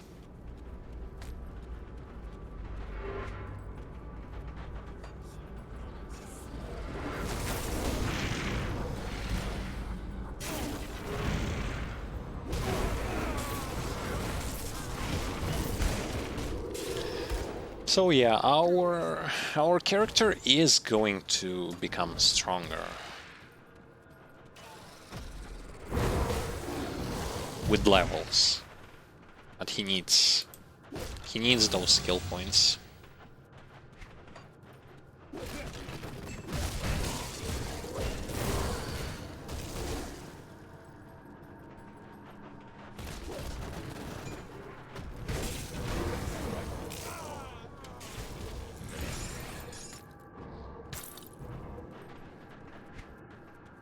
Alright. See, at least here we have enough resistance reduction. This is why enemies are going to fall fast. But at those places where they were tanky, we needed more, but we unfortunately cannot access them without extra skill points. I can't do that yet.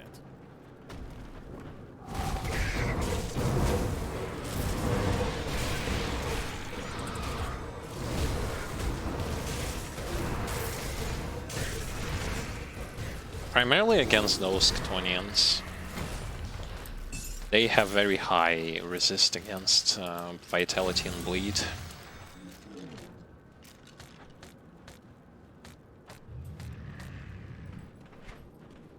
It goes like the same line that I had with when I was playing my Purifier. There were some enemies there were capable of withstanding way more than another.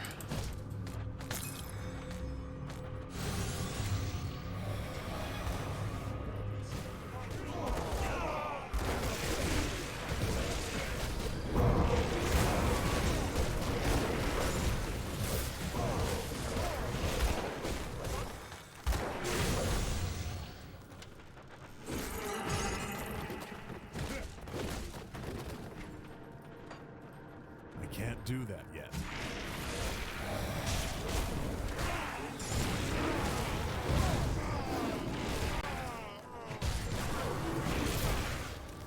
Yeah, I am higher than my enemies by 10 levels.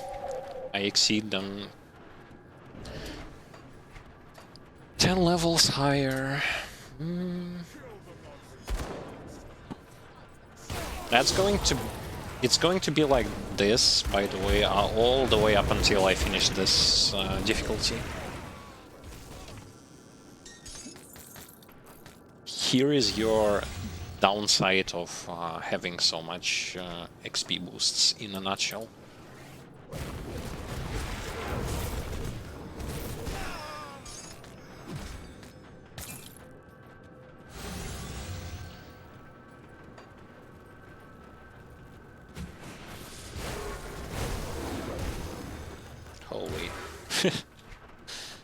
Yeah.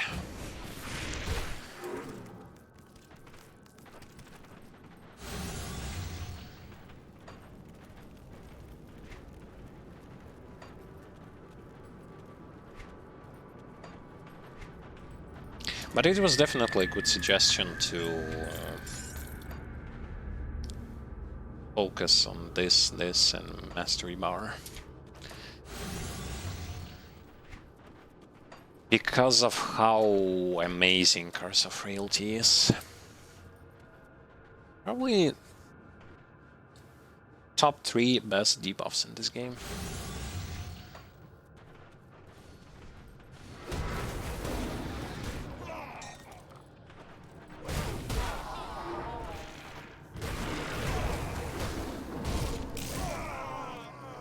Because you want actually going to find something that cuts movement speed, physical, bleeding resistance, as well as, in the same time, minus defensive ability, minus poison, acid, minus vitality, and elemental resistances.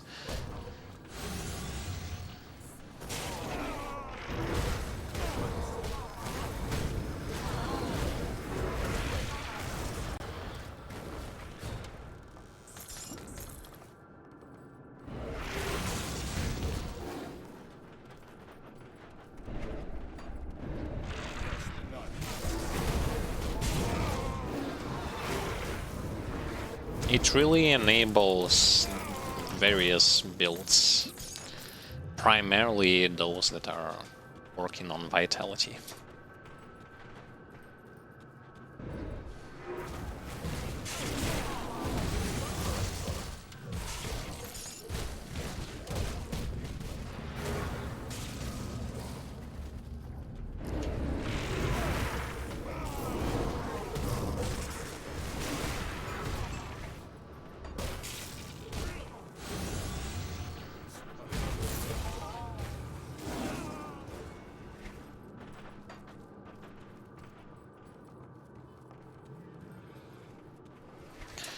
And finally, I'm able to show you how to play with a character that can kite. Something that I wanted to show you when I was playing Purifier, and unfortunately, as you gain levels with that Purifier concept of kiting and gain levels, items, and progress further into the game, meaning higher content and stuff, you are not capable of doing that. This is probably one of my biggest disappointment in Purifier. Way too dependent on staying in one place, just way too much dependent. Purifier with dual pistols.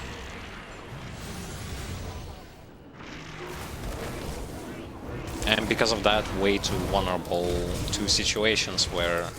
Here is the thing. The higher you go, this stuff will not going to work, to just stand in one place.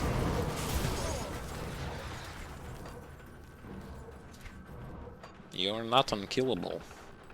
You have to, absolutely have to understand that.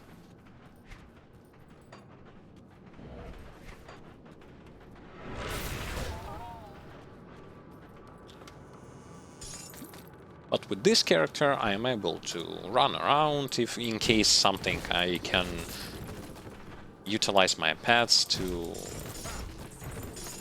attack. I can do a lot more things. And I am mobile. Here is also another great thing. I will going to have a lot of health, and I'm going to be mobile targets.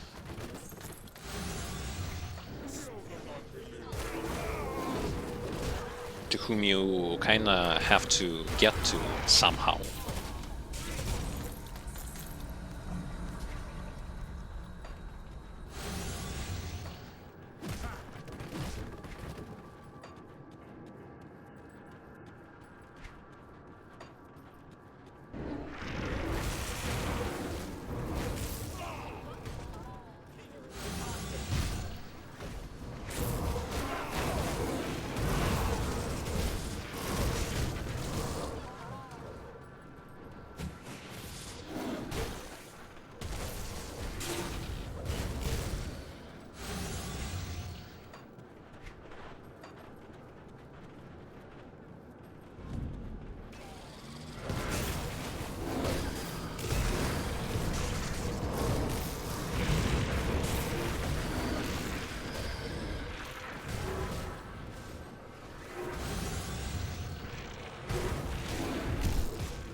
great. They cannot really hit them because they are stuck.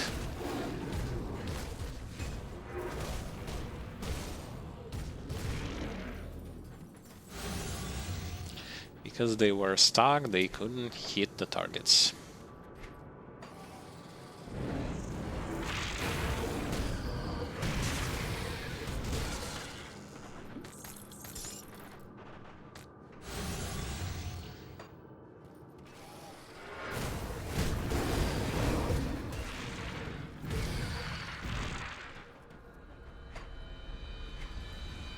That skill's not ready. Boss time! Boss time!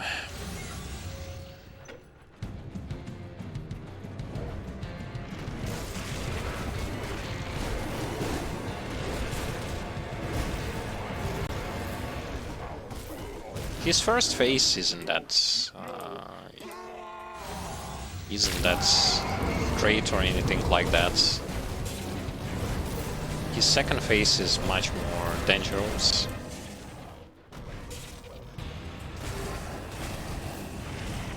Because of those things, well. But as long as he focuses me,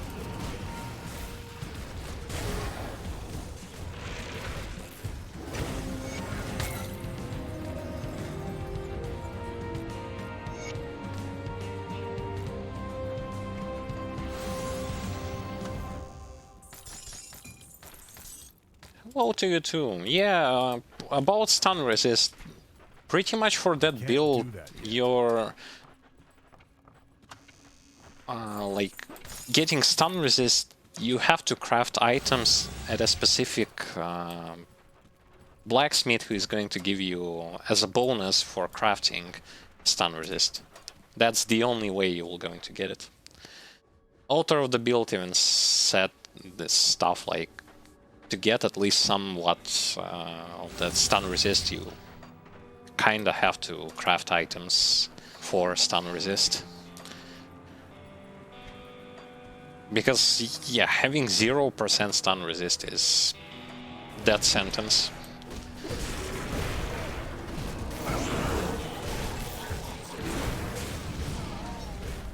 Especially as a character who has to consistently keep auto-attacking. Yeah, that's a pain.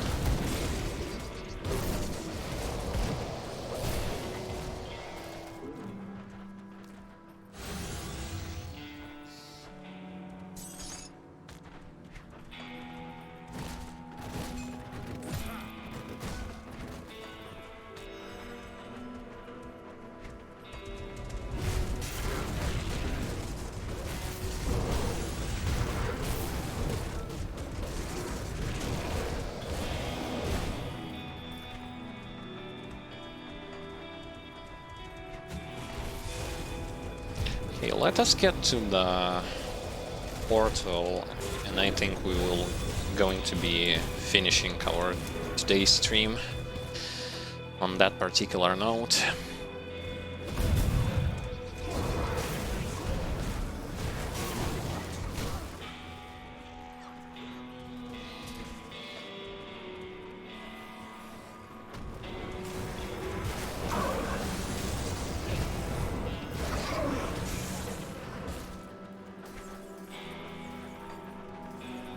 I'm pretty sure that there are ways to I can't do that yet.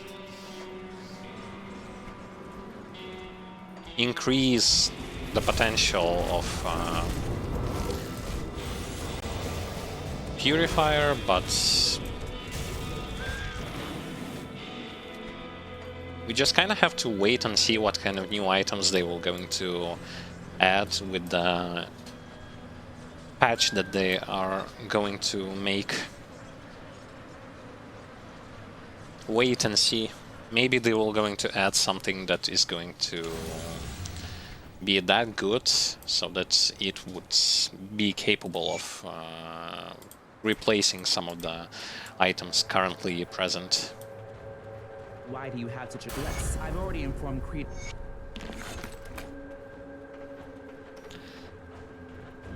Okay, level 60. Level 60.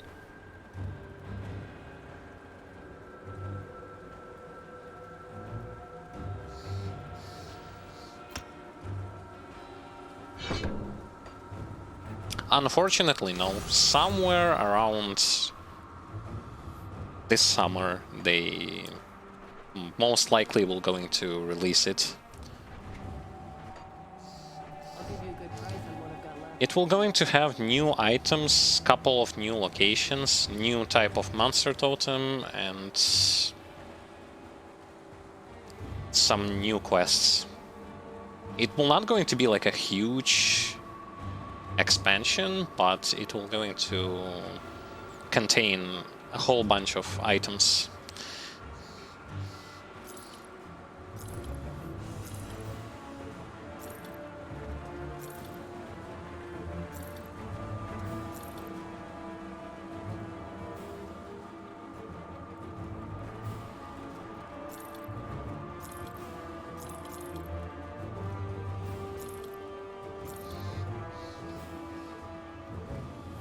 Something tells me that, yeah, somewhere around maybe August they will going to release it. It depends.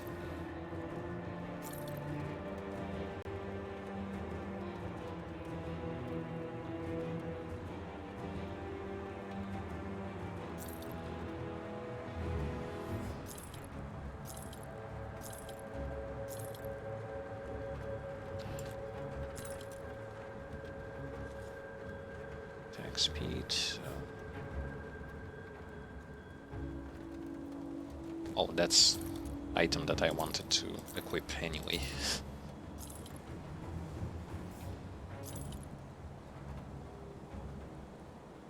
Vitality. Alright. Sell this, sell this.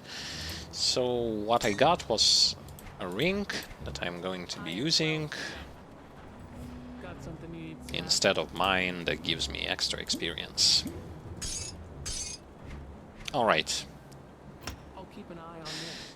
So on that particular point, we are going to finish today's stream session. Today's stream session was interesting from the point of like explanation wise, as well as to see what we are currently lacking and realize that we have to play extra safe when it comes to not face tanking stuff, because face tanking with Lokarr set is not the greatest idea. See, it gives like not this, but those like 4 items, they give like 10 armor, and at the point of time where we should have armor stat around 800 or so, having this low armor means definitely receiving a ton of physical damage. But anyway, we are still alive, still going, still no deaths with this character, deathless character, which is kinda funny. Another thing that is funny is that thus far we do not have type 1 resist reduction, which is flat resist reduction. We only have percentage. It hurts, and this is why we also are going for Curse of Frailty and Vulnerability level up, as well as our Mastery bar, to get us this thing that will going to boost defense, offense, as well as increase to health for our pets, and later on more total speed, which means movement speed, attack speed, cast speed, etc., and to all damage. It's still going to be a very long road to go, but we are not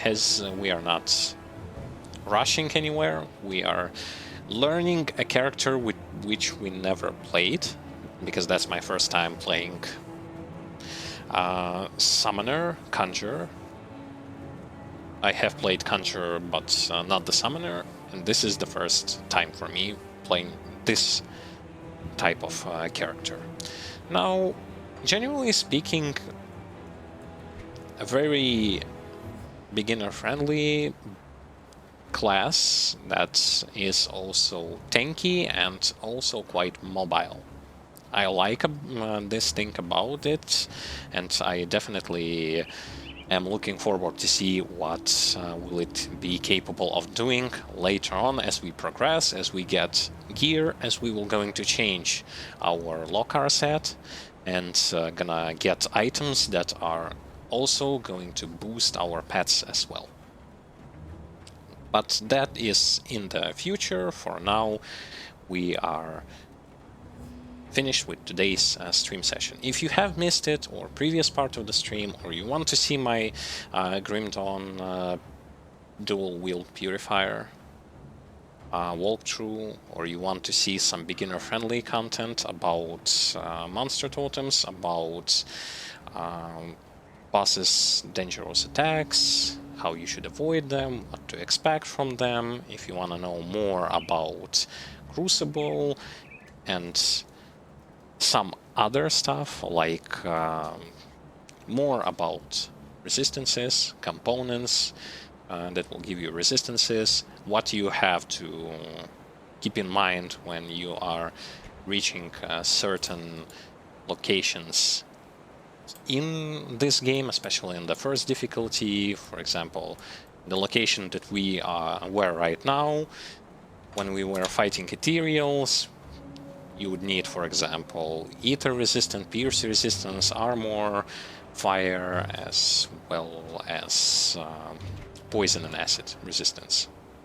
Way more than you would need others. So if you want to know more about those things, you can give those videos a shot. Link to our YouTube channel is provided in the Twitch tab section, as well as links to our social medias, so that you would know where to find us if you would want to ask us something or share your thoughts and opinions. We do not have a huge fan base or something like that, or viewer base, so your voices will be heard, your questions will be asked. You can rest assured on that. Next thing is, of course, how you can support this channel. You can do this in many ways. Spreading the word is most obvious, as well as following, subscribing, and donating to our Patreon.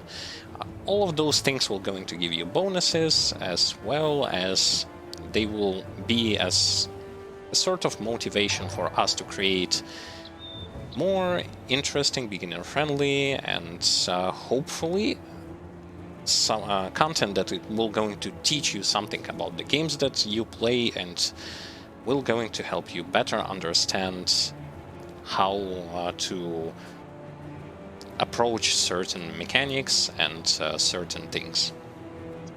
Thank you for the following, Gambit65. I appreciate that. Hopefully I will going to also see you on the next stream as well. Schedules for streams are also present in the Twitch tab section, so that you would know when to expect and what to expect. On that particular note, I think I've said all the things that I wanted, except for one, which is also quite important. Thank you all for today's stream. Thank you for the participation, for asking questions, sharing your thoughts and opinions, and I would like to wish you all the best. Have a great time, have as much luck and as much things as you would want, in as much value as you would want to have. Take care of yourselves, and until next time.